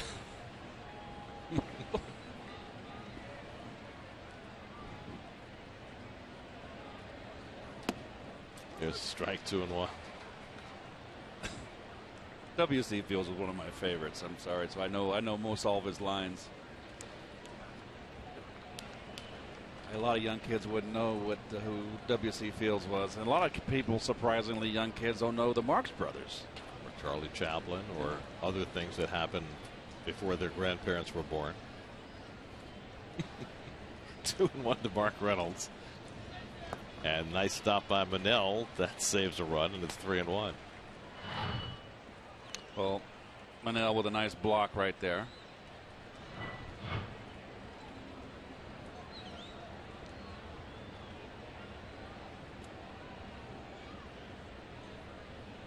Another RBI opportunity for Reynolds. Struck out last time, the runner on third. He's got a 3-1 count this time. And he pulls one down to Murphy and right underneath him, and that'll bring in another run. Hayward comes in to score, and it's 6-0 St. Louis. And it looked like Murph had a play, but he couldn't handle it. On the ball to his left. Oh, he got caught shifting back instead of just staying in his position. So that's going to be all for Cologne. Got off to a dreadful start tonight. Works his way through 4 1/3, and now his night has come to an end. Call to the bullpen brought to you by Southpaw in theaters everywhere Friday. Carlos Torres in long relief. 6-0 St. Louis. We'll be right back.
days since Carlos Torres was in a game. Well, last year he got a ton of work, and he's the guy that likes work, but they've certainly toned him back this year. Well, the results have not been nearly as good as last season when he led the league in relief innings. He's struggled this year with his command. They'll face Randall Grichuk with a runner at first and 1 out. 2 runs home in the inning. 6-0 St. Louis. Colon leaving after 4 1/3. So 2 starts against the Cardinals this year. Colon has gone 4 1/3 in each of them and given up so far 15 runs in those 8 2/3 innings. So they have been Colon's kryptonite. Grichuk was hit by a pitch to force in a run in the first, was intentionally walked in the third. Ooh. And Torres gets ahead of him 0-2. Let's go back to that last play. Well, watch Murph here. What's he doing? Shifting over. What's Hayward going to do? Steal home plate? Stay and field your position. You would have made the play. I don't understand what he was thinking there. Wish I had an answer.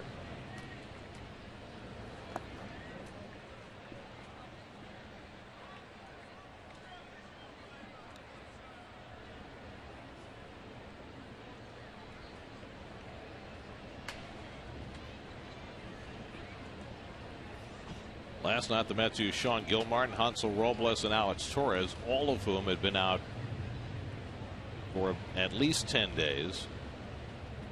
And that's mostly a consequence of the fact that the Mets starting pitching has been so good. More often than not, they've been handing it off directly from the starter to the late inning relievers.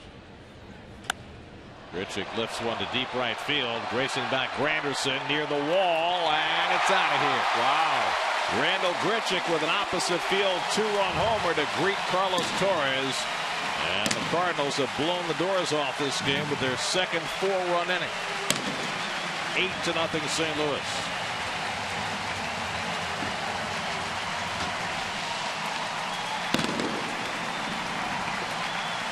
Eighth home run of the year for Grichuk.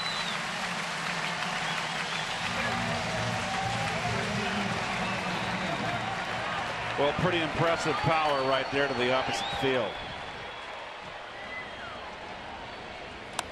Now Lackey serves one into right field, and that falls for a base hit. Just the 3rd hit of the season for John Lackey. Well, impressive power to right field here from the young Grichuk. Got him from the Angels. Hanging slider or cutter. That ball went out quite a distance there. That's a good shot.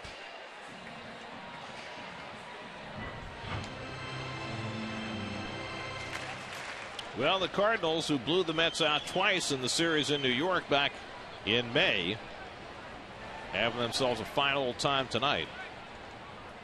And now Colton Wong up for the 4th time. Walked, struck out, and flied out 0 for 2.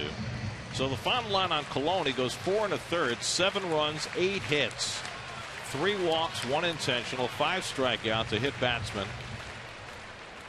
So his 2 starts against the Cardinals, 8 2/3 innings, 19 hits, 16 runs, 15 earned. He will be happy to not be facing St. Louis again this season. Well, he clearly didn't have it in this game, that's for sure. 4 runs in the first on 4 hits, 4 consecutive hits. And the 2 walks and the hit batsman in the first inning, and I think that was a telling sign too for a guy who never walks anybody, that it was just not going to be his night. He did have a base hit, but it barely scratches the surface of how bad his pitching night was.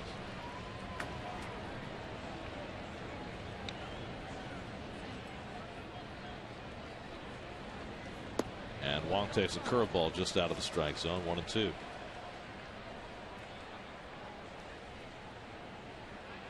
So it's on Carlos Torres to give the Mets some length out of the bullpen. Remember, Terry Collins let Colon bat in the top of this inning. So this might be an outing where Carlos could go 2 2/3 if necessary.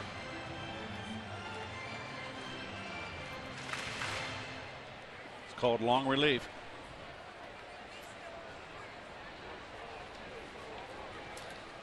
It's a lost art.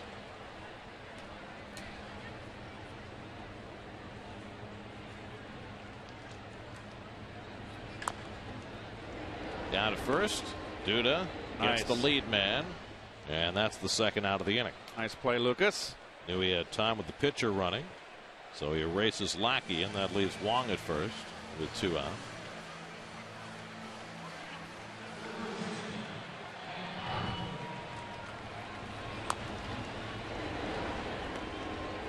Very nice. Lucas is very adept at that, getting that force out. Got an accurate arm, good footwork.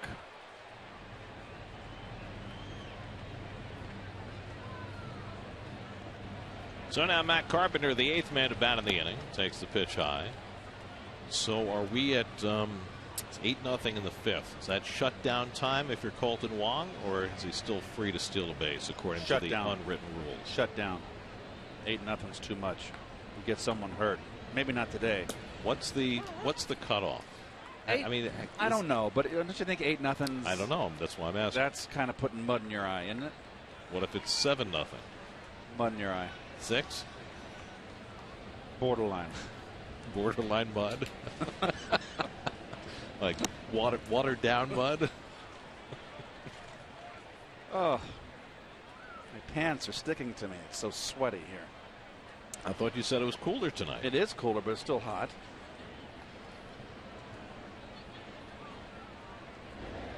You have a fan going behind you there? Yeah, we do. Is that cooling you down, I hope? Oh, it's cooling you down. You like the heat. I'm very happy with the 93-degree heat. Was that running earlier today? It was great. Oh. 2-1 to Carpenter. And Nancy's taking good care of us. Driven to the gap in left center, but over comes Kadire to make the running grab, and that retires the side. But the second 4-run inning of the night for the Cardinals. Roll the doors off the game. 8-0 St. Louis go to the 6th.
McCarver, the first one.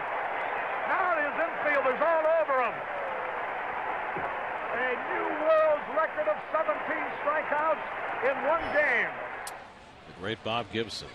Yes. Willie Horton. Broke Sandy Koufax's record of 15 strikeouts in a World Series game with 17. It was game 1 of the '68 series, and the Tigers would go on to win that World Series. They beat Gibson in game 7. With Mickey Lolich winning 3 times in that series. Driven in the air to deep left field by Kadire, headed back toward the wall, and it's out of here. Michael Kadire gets the Mets on the board with a home run leading off the top of the 6th inning. 8th home run of the year for Kadire, And that puts the first dent in John Lackey's night. It's now 8-1 St. Louis.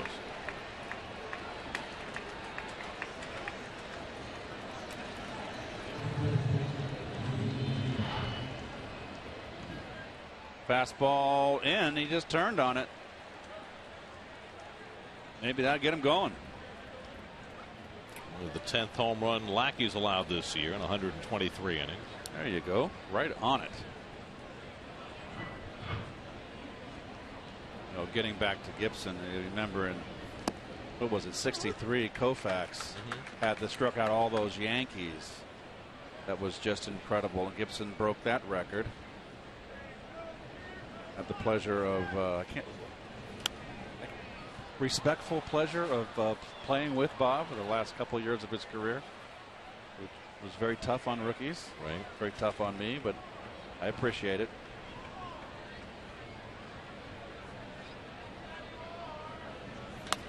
Duda hits it hard, but right at Reynolds for the first out. Changes for the Cardinals. Matt Holliday comes out of the game, so Randall Grichuk moves over to left field, and Peter Borges comes into play center. Mike Matheny made the same move last night and said that will be a regular thing as Holliday works his way back in from a quad injury. Here's Wilmer Flores, 0 for 2 in this game, 0 for 6 in the series. He's grounded out twice tonight, and he takes a strike from Lackey. Well, so you played with Gibson when he was at the tail end of his career and starting to struggle.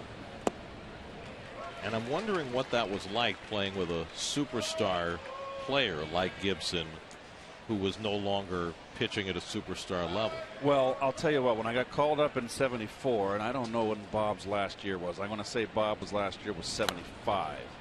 Because didn't he suffer the was it the broken kneecap? That was the line drive off of Clemente and off Clemente's bat in 67. That was earlier. Yes. Right, but he started to have more difficulties, I remember, later in his career, because he had all those great matchups with Seaver through the late 60s and early 70s. And by 75, I'm thinking he was just about done. I can tell you this about Bob, is the last in 74 when I was called up, Bob went 11-13 that year. Flores strikes out for the second out. He was 5-0 or 4-0 in September. Fastball in here ties up Flores up and in. That's the year that we lost to the Pirates the last game of the season. Swisher dropped a strike 3 to the Pirates at Wrigley Field. We were waiting in Queen Elizabeth Hotel in Montreal, play a doubleheader against Montreal. If we won the doubleheader both games, I believe that was the scenario. We lost the coin toss. We play 163rd game in Pittsburgh. Swisher dropped the pass. Was a pass ball. Neuenhuis lines one to center, and that's down for a base hit. So a 2-out hit for Neuenhuis. So what should have been the game over. The Pirates win the game. That was the season. Gibson was 4-0 in September. Every game was on the line. And the game he lost was the last game, Gary, at Jerry Park in Montreal, that same series. He was winning 1-0. Mike Jorgensen, I believe, pinched hit. Short right field porch in Jerry Park. The wind blew out. A little 4-foot high fence. He had a humpback line drive, tipped Reggie's glove, went over the fence. We lost 2-1. It was the only game he lost in September. Tejada lines a base hit into right center. Neuenhuis goes first to third. He'll be held up there. And so the Mets with their third hit in this inning against Lackey.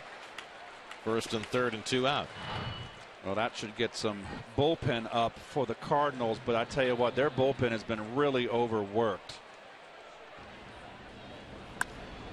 And good read by Neuenhuis. Neuenhuis knows how to play the game. He's an athlete, he can run.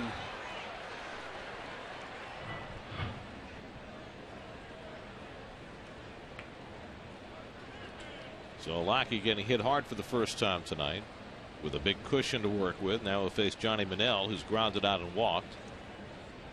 First and third and 2 out. And he pops one up. Peralta retreating.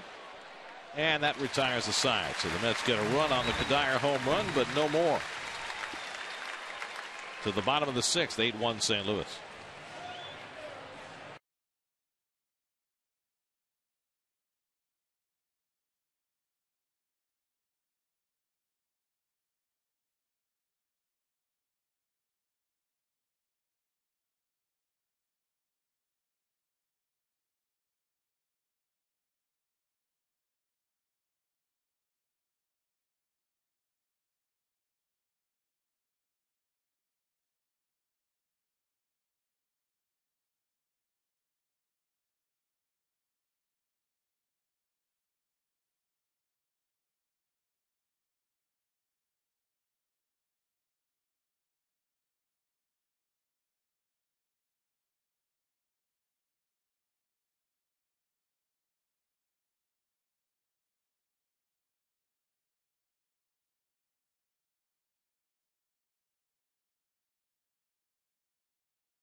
Challenge all givens. You do that.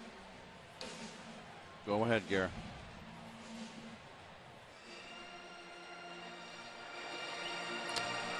Well, let's see. Powder blue, 37, birds on a bat. It's got to be a Keith Hernandez jersey, right? It is.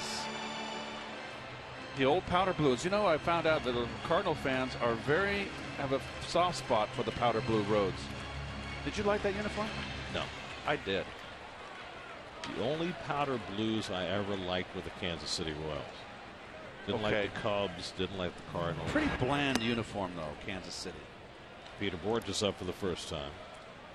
What I missed when I was in my Cardinal days was when wearing the Navy hats on the road. Borges hits one out to center, chasing Neuenhuis back, way back to the warning track, and he runs it down. So Borges, who hit one over Lagares' head for an RBI double last night, unable to clear Neuenhuis. And that's the first out. Well, Neuenhuis can play all three outfield spots well. And he plays deeper than Lagares does, which costs him a little bit on the ball in front of him, but gives him a little more of an edge going back. So on out. Now Pete Kozma is going to bat for Johnny Peralta. So Mike Matheny first pulled Holiday and now pulls Peralta in a lopsided game.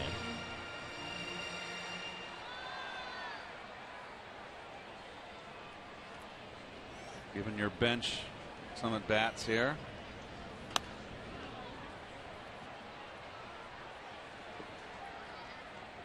Kozma's had just 65 at bats this year, hitting 154. He had the 1 year, 2-3 years ago, where he was driving in a lot of runs, clutch runs. But since that season, hasn't hit much.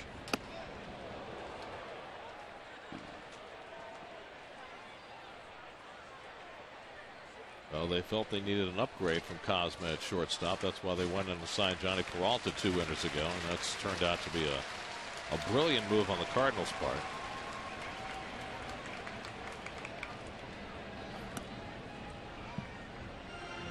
Carlos Torres, who came on in the 5th inning, gave up a home run to Grichuk, a base hit to the pitcher Lackey. He's now retired 3 in a row.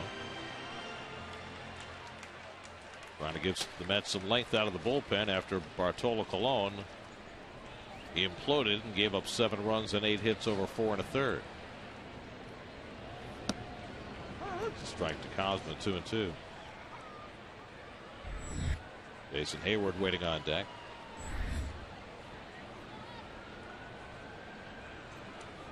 Flores likes to play a deep second base. A lot of times he's stays out in the outfield grass. Nice play. Tejada pops up. Too late. And Cosma has an infield hit. Nice effort by Tejada.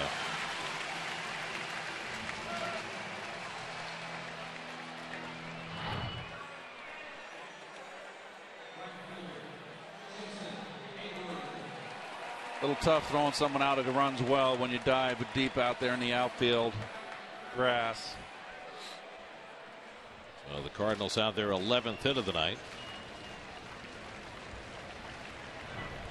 1 out and 1 on, and now Jason Hayward is having himself a field day in this series. 3 for 3 tonight, 2 singles and a double, after going 2 for 3 last night.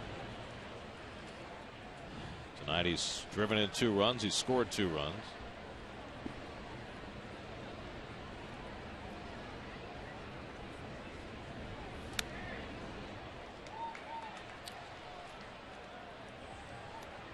It's going to be interesting to see how that trade hands out for the Cardinals and the Braves.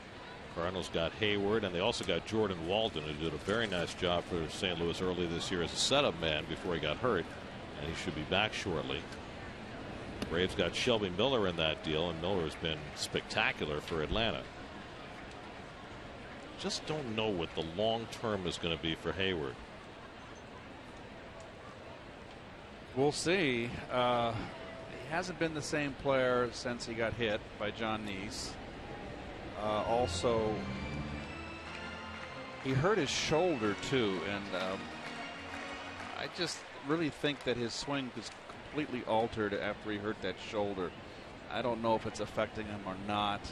He won't say. But that wasn't the swing that he had when he first came up. And he'll be a free agent after this year, which makes it that much more intriguing. Are the Cardinals going to try and re-up him? Well, they got that young kid Piscotty down in AAA. It's their big guy down there that they like. Will they give him a shot next year? Of course, they probably never would have made the trade for Hayward except for the death of Oscar Taveras, who was their golden boy, who was killed in a car accident last October. It was just a horrible blow for this franchise. That's hit sharply up the middle, and Hayward has his 4th hit of the night. I'm a bit surprised Kozma did not take third base or try to go to third on that ball. Just kind of, he's hit rockets today. All outside corner pitches too. This one a little further down than the other two. He's got 4 for 4 now in the night, by the way. Can't pitch him out there, I guess, huh? I thought Kozma had a shot to go to first and third. So Hayward 4 hits tonight, 6 for 7 in the series. And the Cardinals have 2 men on, and Yadier Molina up. Molina 1 for 3, doubled in a run back in the first. Boy, he is really struggling, Molina, under everything.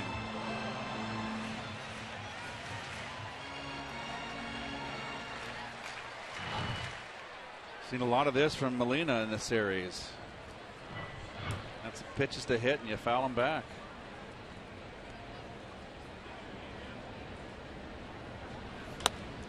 Takes that one down the line, foul. By the way, Hayward has had a 5-hit game in his career. He did that 2 years ago with the Braves. So he might have a shot at that tonight.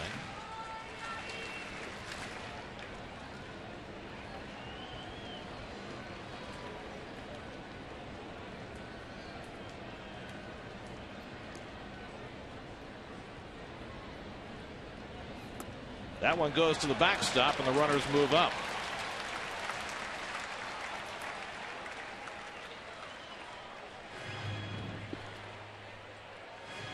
So everything just completely falling apart for the Mets tonight. Their pitching, which has been front and center all season, not on it tonight. First Colon and now Torres.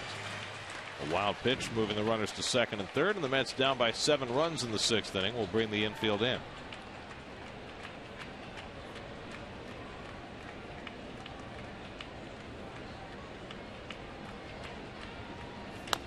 slowly hit. Torres checks the runner and gets Molina for the second out. Molina, I've never seen him struggle so much as he has in this series. This is just not a good swing.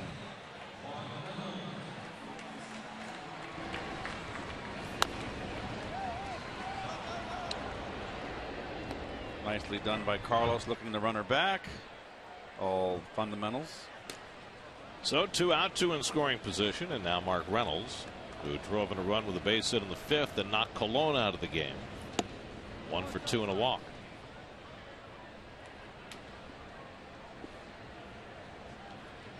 Cardinals with a dozen hits tonight. They scored 4 in the 1st and 4 in the 5th. And the cutter off the plate, 2-0 to Reynolds.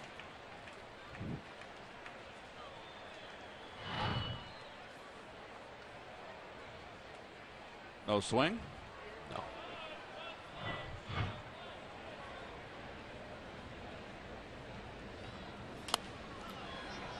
Popped up. Duda near the railing. Just enough room to make the grab and end the inning. So Torres strands 2 in scoring position, keeps it 8-1 as we go to the 7th in St. Louis.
Places. Nice shot of the Gateway Arch from up close, right from the base. They built that on both sides at the base up. So in the very end, folks, they had the arch coming and it wasn't connected. Then it connected. Last thing they did was the middle of the arch. As I said yesterday, I've been up there. You go to the top of that and it sways with the wind. It's kind of scary. Muno pinch hitting, breaks his bat. Lackey gets over to cover, but the throw is behind him, and Muno is safe. And he'll get credit for a base hit. Nice effort by Reynolds, but missed his target. Had a chance to get Muno, I think, on this if they make the proper play. Sawed him off inside.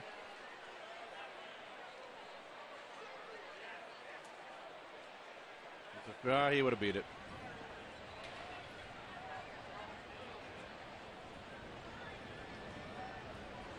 Ooh, close, huh? Might have been. But the throw nowhere close, and so Muno has himself an infield hit. And the Mets have a leadoff base runner in the 7th. Their 9th hit against Lackey, who's given up just the 1 run on a Michael Kadire home run. Pete Cosmo, who pinch hit, stays in the game at short, with Peralta coming out. Now Granderson, who had a base hit through the hole into right his last time up, 1 for 3, and he drives one in the air to right, but there's Hayward retreating to get it, and that's the first out.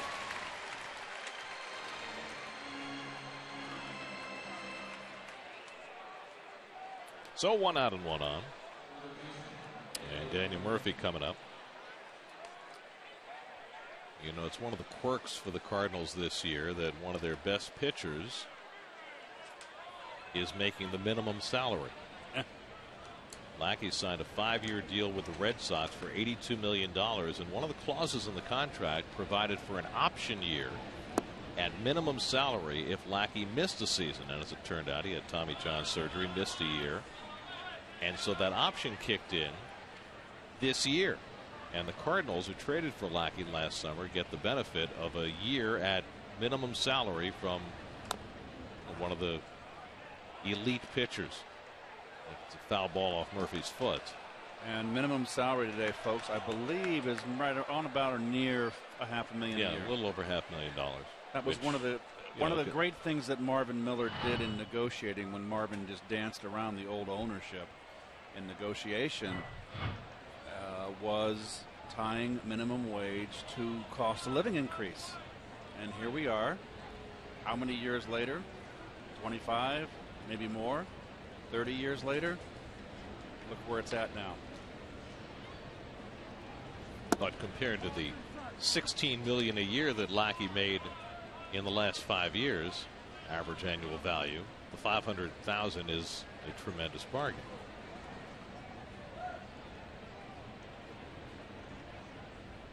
Which makes that deal even more lopsided in the Cardinals' favor. Fly ball out to center. Borges easing back. Well, just to give you a time frame, look, I know there's the dollar is not worth whatever. I'm not going to go into all those equations, but minimum wage for me in 1974, when I got called up, Gary, was $16,500.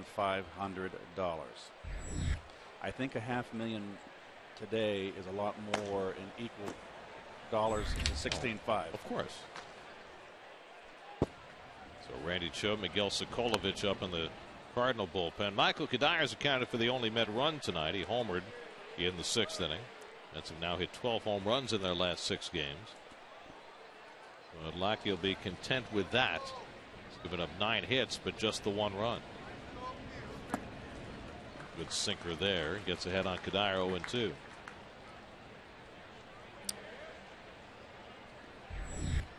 Henry Mejia getting ready in the Mets bullpen. Faced just 1 batter since coming back from his suspension. And Kadire hooks one into left for his 3rd hit of the night. Yuno pulls in at second, so Kadire behind in the count. Picks up the 10th Mets hit of the night, and they have 2 men on for Lucas Duda. Well, promising. 2 hits tonight for 3 hits for Kadire. 1 a bleeder the first time. Hey, it's a line drive in the paper. Need to get him going.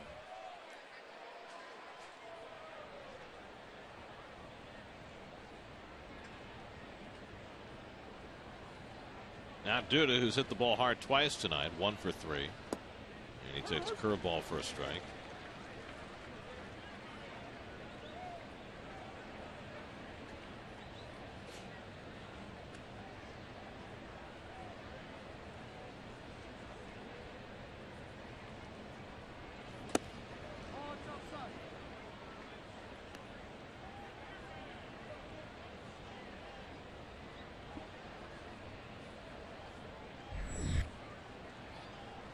Wilmer Flores would be next.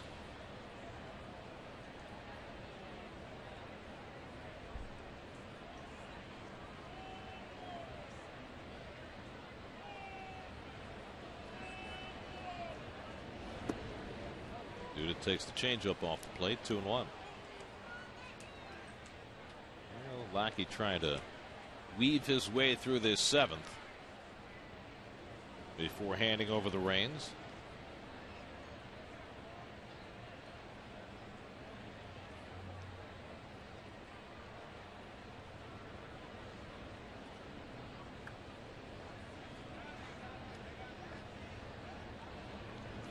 And Duda pops it up. Molina hoping, but it's out of play.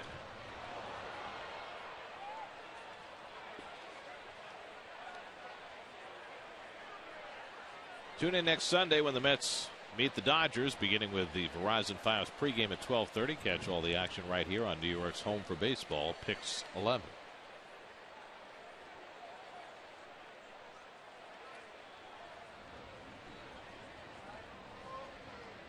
So, got any plans for the next few days? I don't know. Thinking.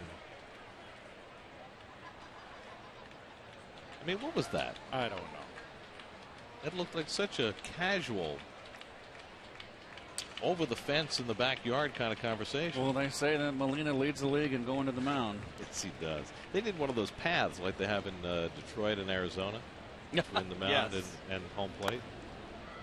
Duda lifts one to left, lazy fly ball for Grichuk. And that retires the side, so the Mets strand 2 more. They've left 9 on base tonight. 7th inning stretch time in St. Louis, 8-1 Cardinals.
Well, this is Henry's second outing since coming off the suspension list.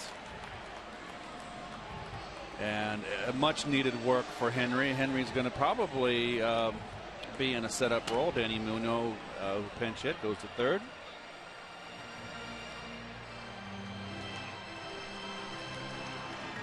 Got to take over 3 here. You know, you work more games than me. I worry about you. I thought you did admirably. Thank you. I was concerned that you were being interrupted in your train of thought. You were about to say something about Henry. Yes, and then Muno came in, and right. I had to, of course, just can't show Muno on the screen and not mention his name. That's right. So I thought maybe you should finish your train of thought first. Oh, well, Henry's in. That's great analysis right there. Randall Grichuk will lead off in the home 7th inning, and he lines one into center field for a base hit. So Grichuk has his second hit of the night, and a 2-run homer his previous at bat. Play of the game brought to you by your Tri-State Ford dealer and the aforementioned home run by Mr. Grichuk. Well, this kind of blew the game wide open, did it not? 2-run shot. That was the icing on the cake. Now we'll get Tony Cruz as a pinch hitter. Cruz batting for John Lackey. 7 innings for Lackey tonight. He gave up 10 hits, but just the 1 run.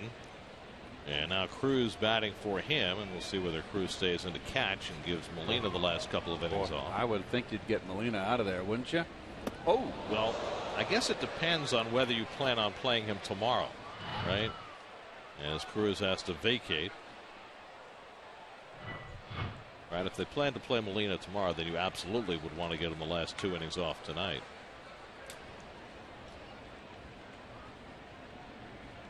You know what?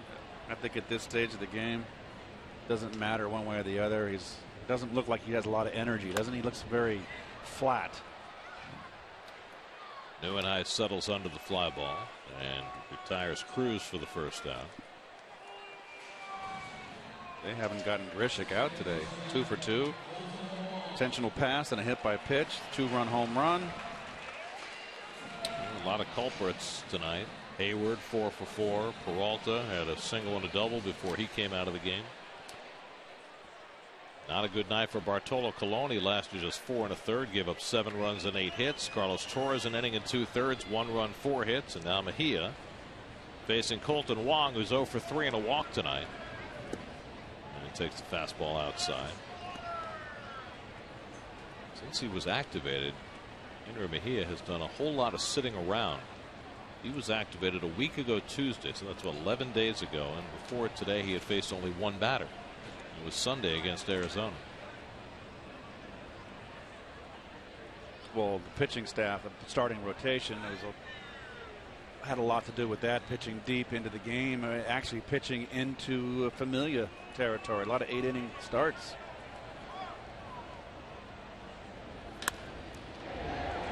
Flores, nice pickup, gets the force at second, and that's all. Good play by Flores for the second out.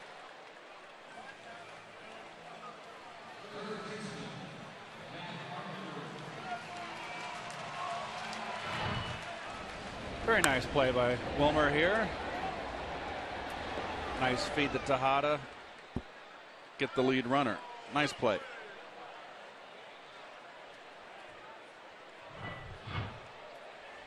So 2 out, Wong at first, and now Matt Carpenter has gone 0 for 4 tonight.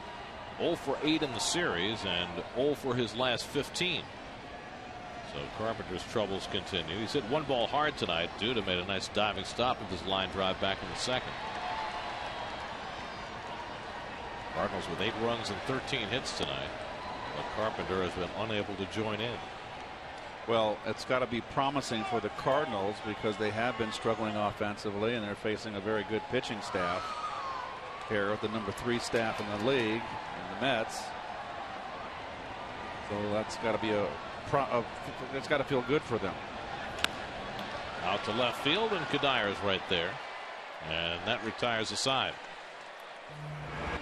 So Mejia works a scoreless inning. We head to the 8th in St. Louis. 8-1 Cardinals.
Hits, but just that 1 run. He had 7 innings against John Lackey, who is now out of the game. Tony Cruz stays in to catch, and Miguel Sokolovic will pitch in the 8th inning. Former Met farmhand. Last year in Las Vegas, he had 51 appearances in relief for the, what are they, the 89ers? 51s?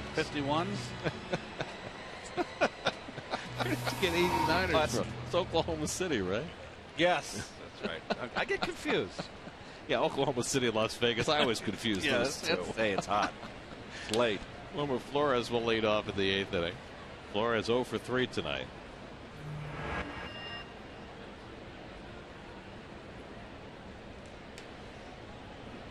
And Sokolovic misses low and away for ball 1. Flores, Neuenhuis, and Tejada for the Mets in the 8th. So Lackey threw 100 pitches over 7 innings, allowed 1 run and 10 hits. That's hard to do. That's left 9 runners on base over the first 7. Lackey walked 1, struck out 3. So 2 starts against the Mets. Lackey each time pitched 7 innings, each time allowed just 1 run. Sokolovic from Venezuela. He was in spring training with the Mets last year. Said his dad is of Polish descent and thus the last name. That would make sense. Born in Caracas, capital. Remember when the Mets acquired Marco Scutaro right at the beginning of his career, and he's from Venezuela, and he said his dad was of Italian descent. So Venezuela is something of a melting pot. That's what happens when you're oil rich. Kind of attracts the internationals set. They are a member of OPEC, Venezuela.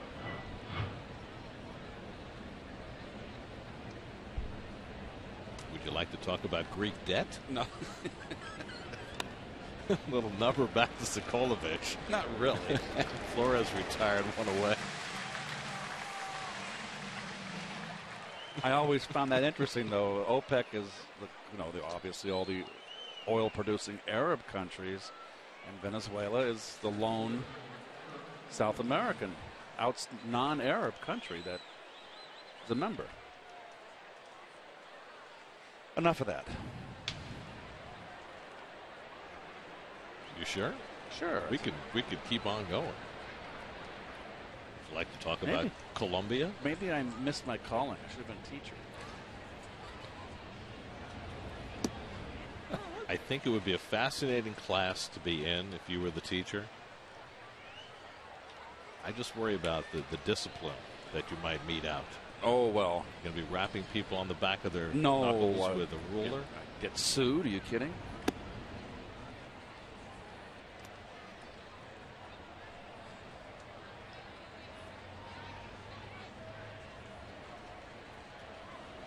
You wouldn't get sued. They would just ask for your autograph.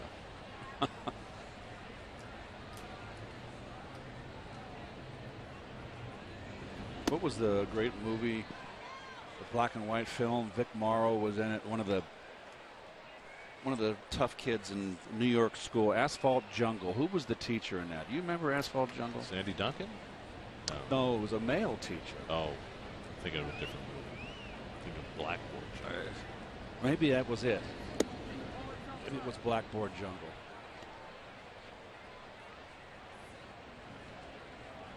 I remember Vic Morrow was in it and was not a very nice young man in class. Neuenhuis socks one deep down the line, but that'll hook and go foul.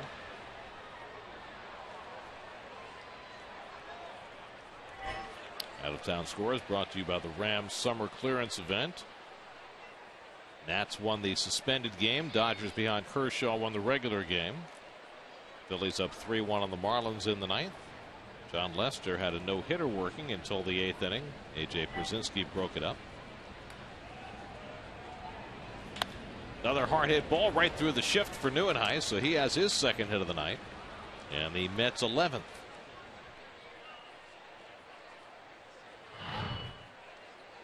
Fastball up, stayed back nicely.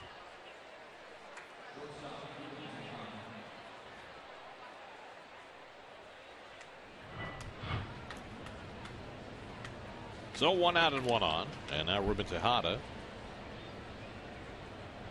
who's hit 2 balls hard tonight. He banged one off Lackey's foot. Turned into an out in the 4th, and then he singled into right center his last time up.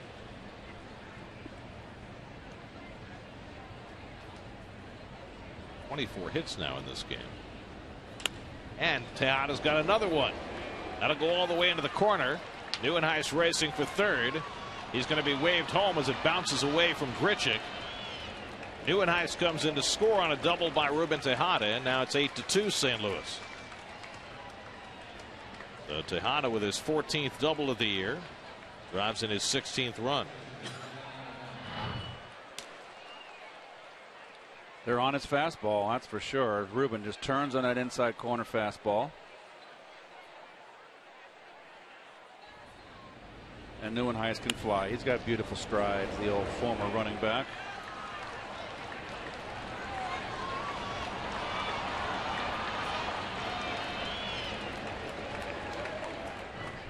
By the way, the star of Blackboard Jungle was Glenn Ford. He was the teacher. Just threw that in there. There's Johnny Manel, and he pops one up.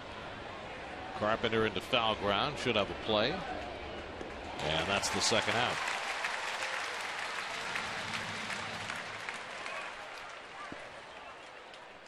So 2 out. Tejada still at second. And now Danny Muno will come up for the second time. Muno broke his bat and had an infield hit in the 7th, staying in the game at third base.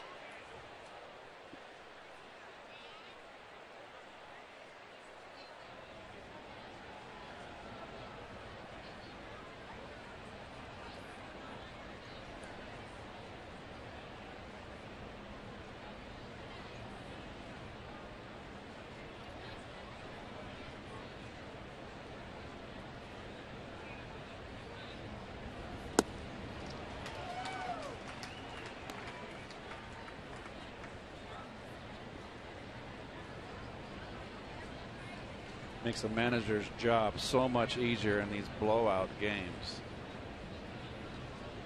When you're not hitting, you're always playing in close ball games, particularly if you're getting well pitched ball games. In a game like this, it kind of enables you to give your veterans a rest, get the bench in there, get some activity, and use the 12th, 11th, and 10th pitchers in your on your staff. Randy Choate, the left-hander. Sam Tuivailala, the right-hander. You see him in New York in that 14-inning game. Yes, he got really beat up. He got lost, did he not? He walked a lot of guys. He walked into didn't he walk in a run? If I remember correctly.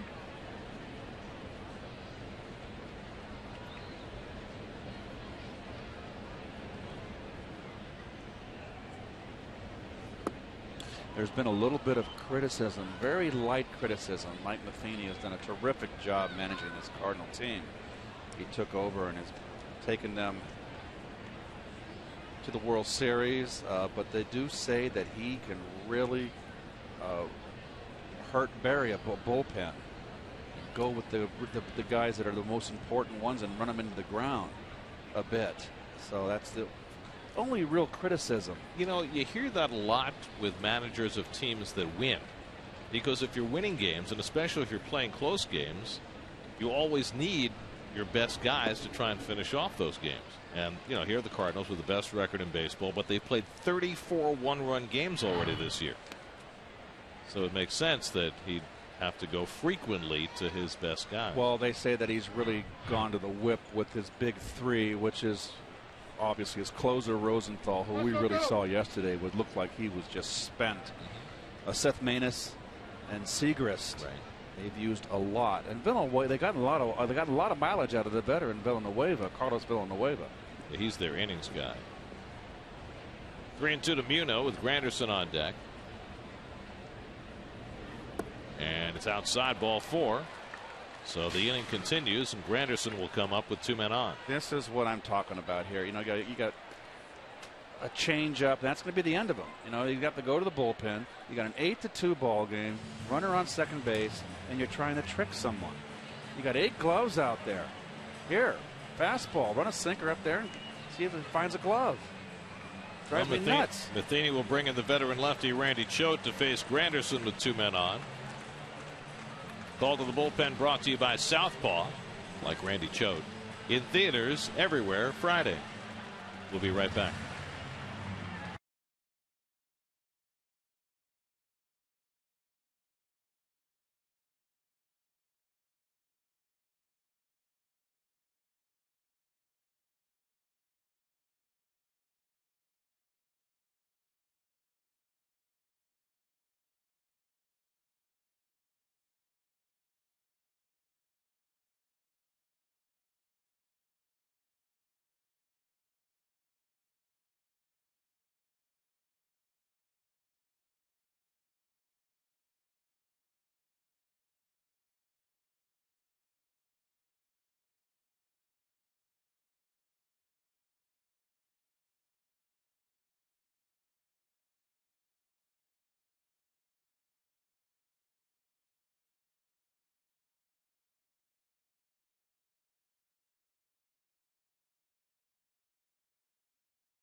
You call your left-handed specialist. The most innings he's ever worked in a season was 2004 in Arizona, was 50 2/3 in 74 appearances. Well, this year, 45th appearance, he's thrown only 18 innings. Threw 36 last year and 61. Gives you an idea how he is used. Now, Granderson has had his number. Curtis is 5 for 8 against Randy Choate. Granderson 1 for 4 tonight. Mets down by 6 in the 8th inning. They would need a big hit and then a few more big hits to find their way back in this game. They were down 8-0 after the Cardinals scored 4 in the first and 4 in the 5th. Most of that against Bartolo Colon. Tejada at second, Muno at first with 2 down. A run home here in the 8th. And Granderson fooled on the slider. 1-2. Well, he's a side armor, and he can be tough on lefties, and there he threw him a fastball. Usually he's a breaking ball pitcher.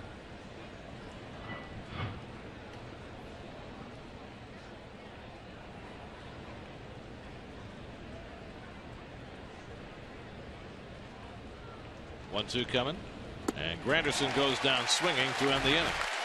So Choate gets his job done. And that sends us to the bottom of the 8th with the Cardinals up 8-2.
Nissan.com. 4-hit night for Jason Hayward.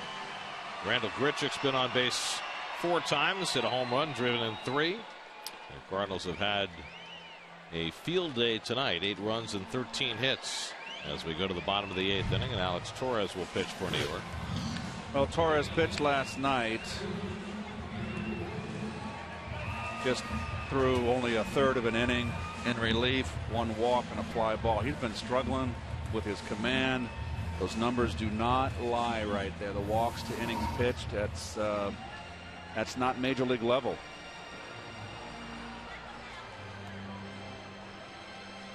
Well, tonight he'll come in to face a couple of right-hand hitters to start his inning, which makes a lot of sense considering he's been much tougher on righties than on lefties.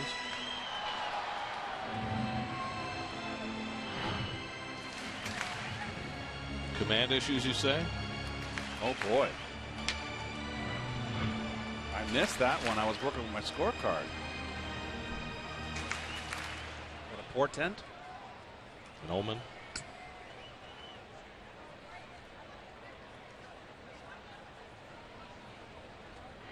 Peter Borges leads off in the 8th inning. It'll deep fly ball to center field. His only at bat. Took over for defense in the 6th inning. Well, maybe it was a portent. Torres, the 4th Met pitcher of the night. Bartolo Colon went 4 1/3, allowed 7 runs, 8 hits. Carlos Torres, an inning and 2/3, a run on 4 hits. Henry Mejia pitched a scoreless 7. And now Borges flies one to shallow left. Tejada out to call and puts it away for the first out.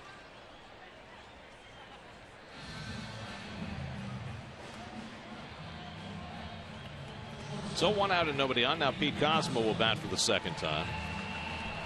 Kozma reached on an infield hit as a pinch hitter in the 6th and stayed in the game at shortstop.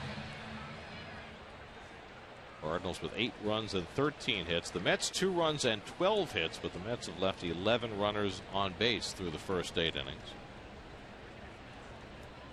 Fell behind in an early hole in this game and have not been able to dig their way out.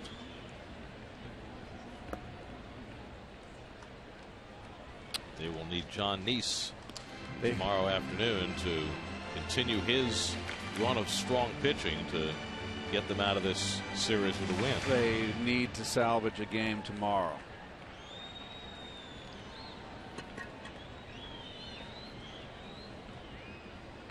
I state the obvious.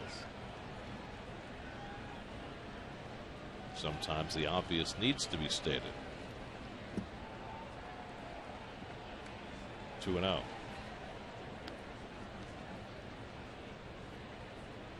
Well, the Mets knew it was going to be difficult coming out of the All-Star break, playing 10 straight games against first-place teams. And the Cardinals are the team with the best record in baseball, although they had stumbled a bit going into the break. Certainly seen why their record is what it is. So already, if you look further beyond, it's 13 out of the next 16 are against first-place teams. Well, they've got the 3 with the Nats in D.C. coming up starting on Monday, and then 3 more against Washington at the end of the next homestand. Sandwiched in between there is San Diego. And there's ball 4, so a 4-pitch walk to Kozma. And that'll bring Jason Hayward to the plate. There are your city probables for tomorrow's game. John Neese against Tim Cooney. 5th start of the year for Cooney, as they want to give Carlos Martinez and Michael Wacha a little bit of extra rest coming out of the All-Star break. And so Cooney gets the call against Neese, a couple of left-handers. So here's Hayward looking for his 2nd career 5-hit game. He had one as a Brave 2 years ago against the Phillies. He's 4 for 4 tonight, 3 singles and a double. And he takes a strike. Hayward 6 for 7 in this series. So he is having himself a fine time against a team he has seen plenty of over the course of his career.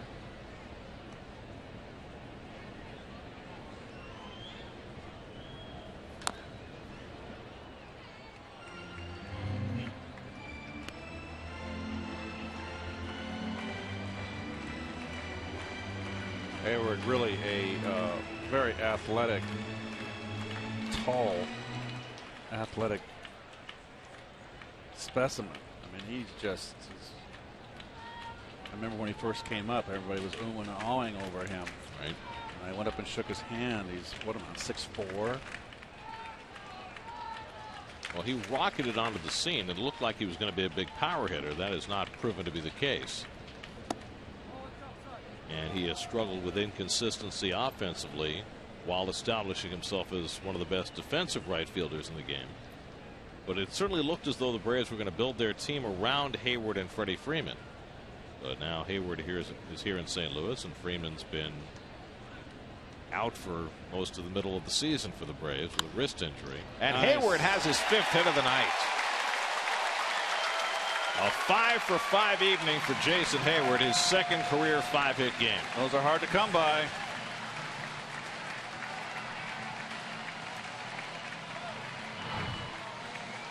Four singles and a double, and every base hit has been on a ball away today and around that belt high mid-thigh elevation.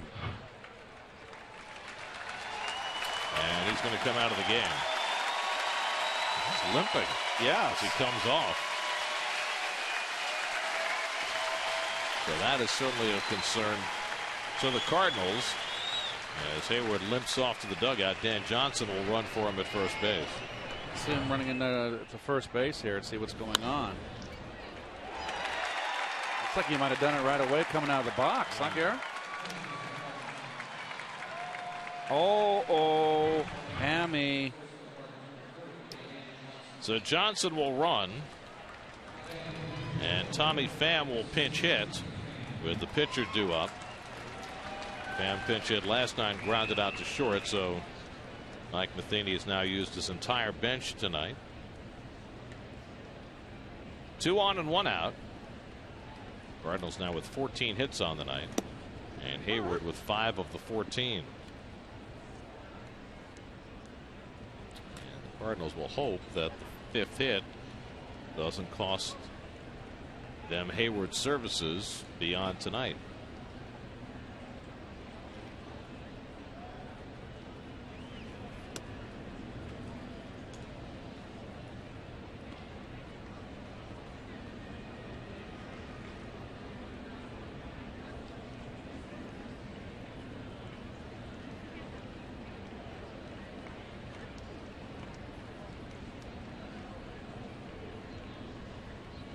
Ozma at second, Johnson at first with 1 out.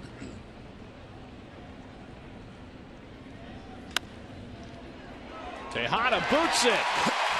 Around third comes Cosma. He'll score. And now it's 9-2 St. Louis.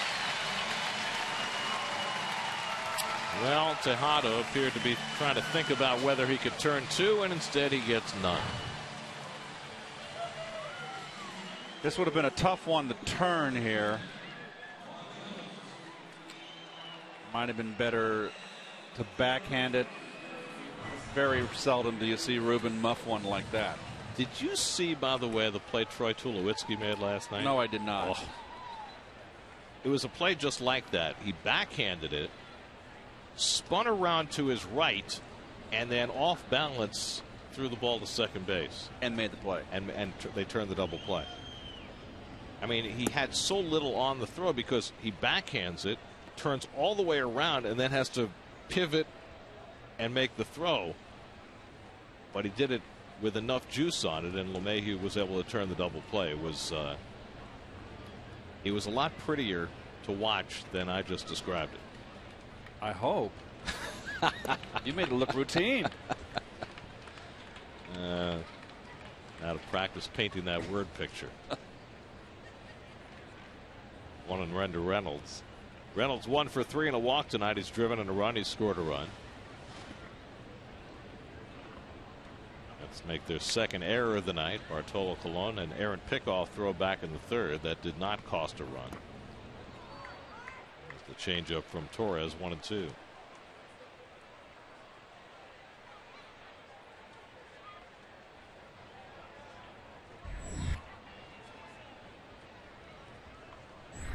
Randal Grichuk, who has not been retired tonight, is on deck.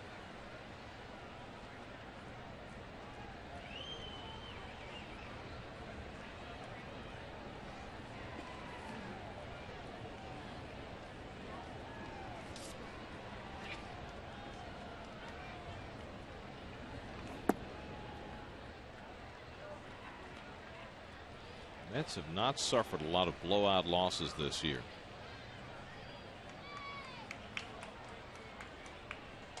It's the first one in a while. It's only the 5th time this season they've allowed as many as 9 runs, and 3 of the 5 have come against the Cardinals.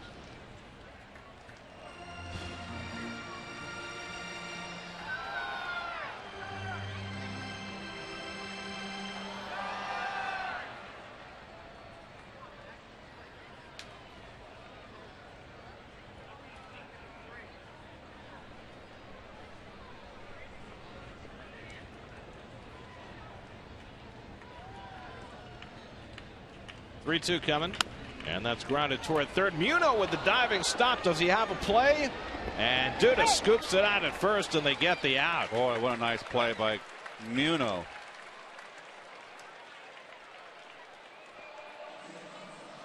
That had double written all over it. Strong throw across the field, too, to get Reynolds.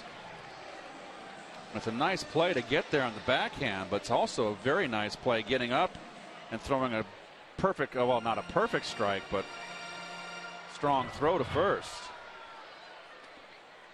So Muno saves at least a run. Johnson now at third. Pham at second with 2 out. And here's Grichuk, hit by a pitch, walked, 2-run homer, single. So he's 2 for 2, 3 RBIs. And he's got 2 more to try to drive in.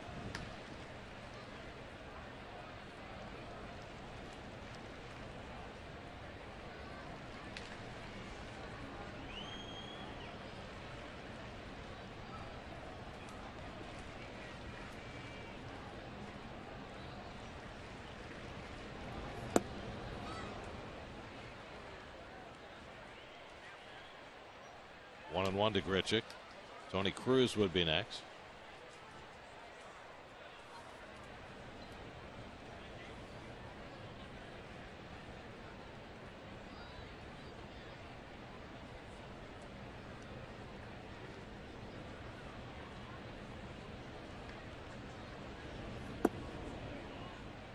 Held down in the dirt to stop it. 2-1. We're having a doozy in Milwaukee tonight. The Cardinals keeping their eye on the Pirates, who were down early, came back, or up early. Milwaukee went in front. Pirates are coming back again. It's Milwaukee 8, Pittsburgh 5 as they go to the 8th. St. Louis 3.5 games up on Pittsburgh starting the night. That's in for a strike. Good change up. 2-2. Here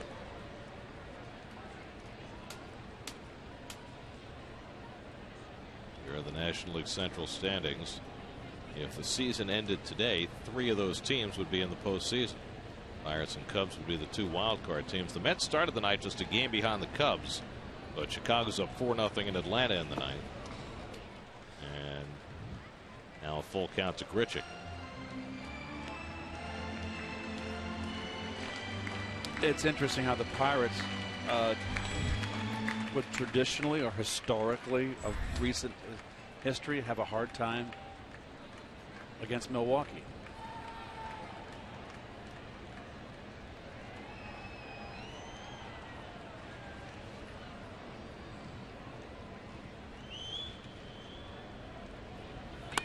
And Grichuk drives one. Foul. Oh. Almost for the ball, dude.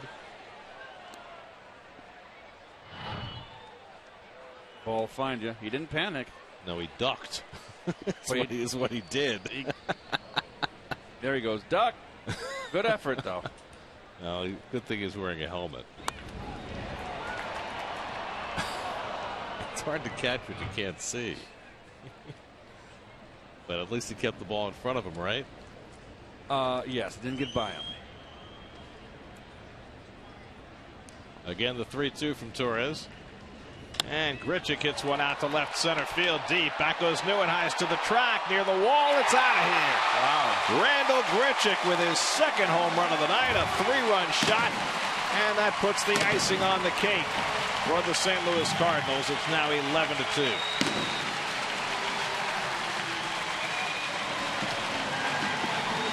A 6 RBI night for Randall Grichuk.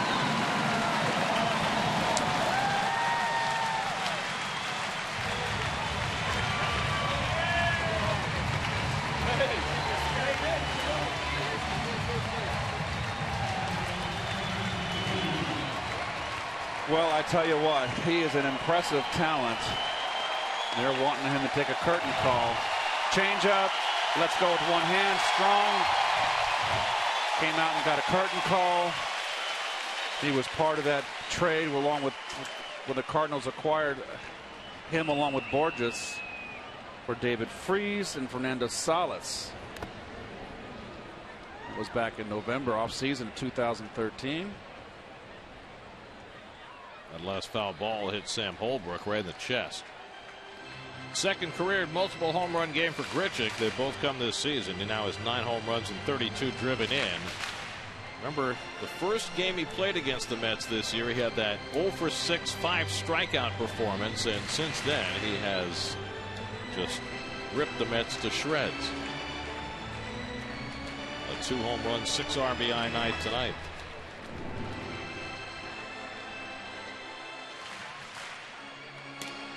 He'll sleep good tonight.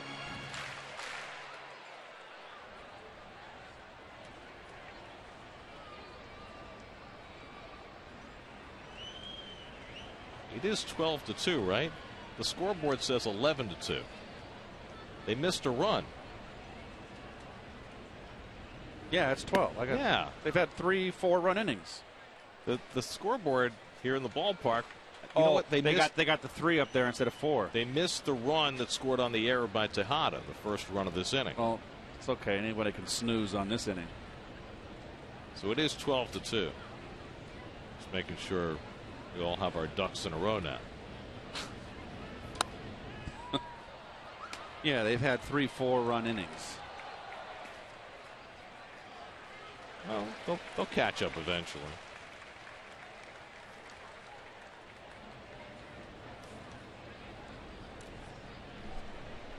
Grichuk doesn't care.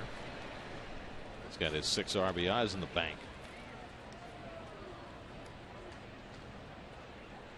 Not a fun night at the office.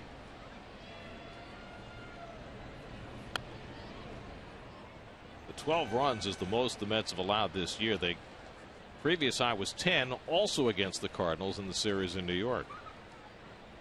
And they still have not added that last run.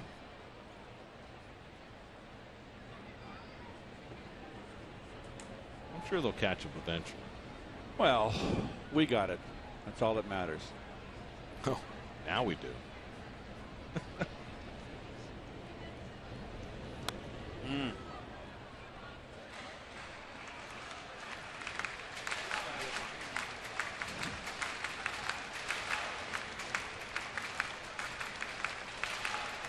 Six RBIs for Grichuk, most by a Cardinal this year.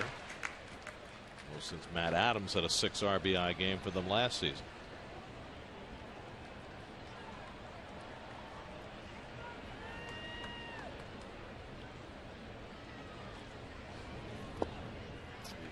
And Torres still not able to put this inning to bed. Ah, there we go. We have contact. Earth to Mars. Earth to Pluto. Yes. It is a planet. They tried to diminish it. Well, it's a dwarf planet. Yeah, well, it counts. Can't diminish a dwarf planet. And Torres strikes out Cruz to finally put the inning away. Third 4-run inning of the night for the St. Louis Cardinals, fueled by the bat of Randall Grichuk. Taking a curtain call. We go to the ninth, 12-2 St. Louis.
At first base, Tommy Pham will stay in the game in left field. Randall Grichuk will move to his third position of the night. He'll go to right field.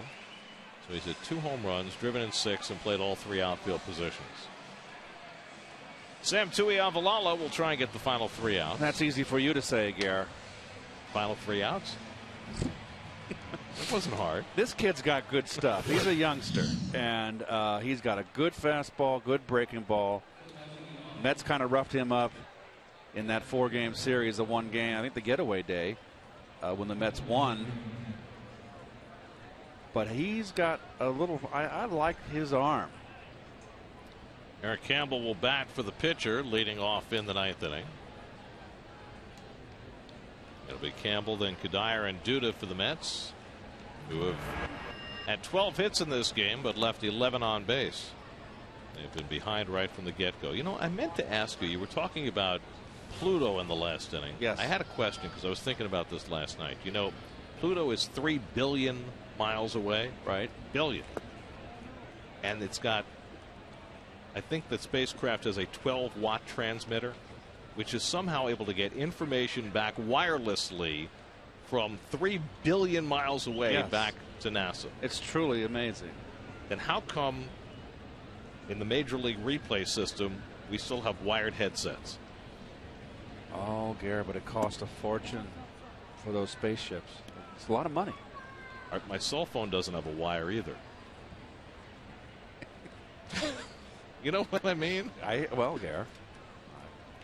Is there any reason why we can't use somewhat more modern technology than the gym bag and the headsets for the replay system? It does look to me like kind of like a World War II photo of a film when you got the reconnaissance up in the front and they're calling in artillery. Right. It's ball 4 and Campbell's on. You're right. You know, the communications officer with the dial-up phone, it's like radar in MASH, right? Yes, absolutely. I'm obviously, we're trying to fill time here. I'm folks. just thinking if you can transmit from 3 billion miles away from Pluto without a wire, maybe the umpires could have the same technology. Did you see the 11,000 feet cliffs, mountains? Ice cliffs. Yes. And they say that it can't be supported with methane gas in the atmosphere. Another base hit? No. Cosmo picks off the bloop by Cuddyer, who was bidding for his 4th hit of the game, and that's the first out. So there is water on Pluto. Whoever thought that was possible? Really? And it's all frozen, obviously. Well, it's very far from the sun. Yes. But very interesting. I like that stuff. I'm glad Pluto's back in the pantheon. Very nice. Of planets. I got very upset when they took it away. Dude hits another shot, but this one's grabbed by Wong. The turn by Cosma, and that'll do it. A blowout loss for the Mets tonight as they give up a season-high 12 runs. Bartolo Colon gets tagged early and often. Jason Hayward, a 5-hit night. Randall Grichuk, 2 homers, 6 RBIs, and the Cardinals have taken the first 2 of this series, winning tonight 12-2. Well, this is a game that was not very good. The Mets made a couple errors in the field, left 11 men on base. I guess the positive side, they got 12 hits. It's been a struggle for them of late, but they were never really in this game. Bartolo Colon just didn't have it from the get-go. Cardinals took care of business and really took control of this game early. Got to sell.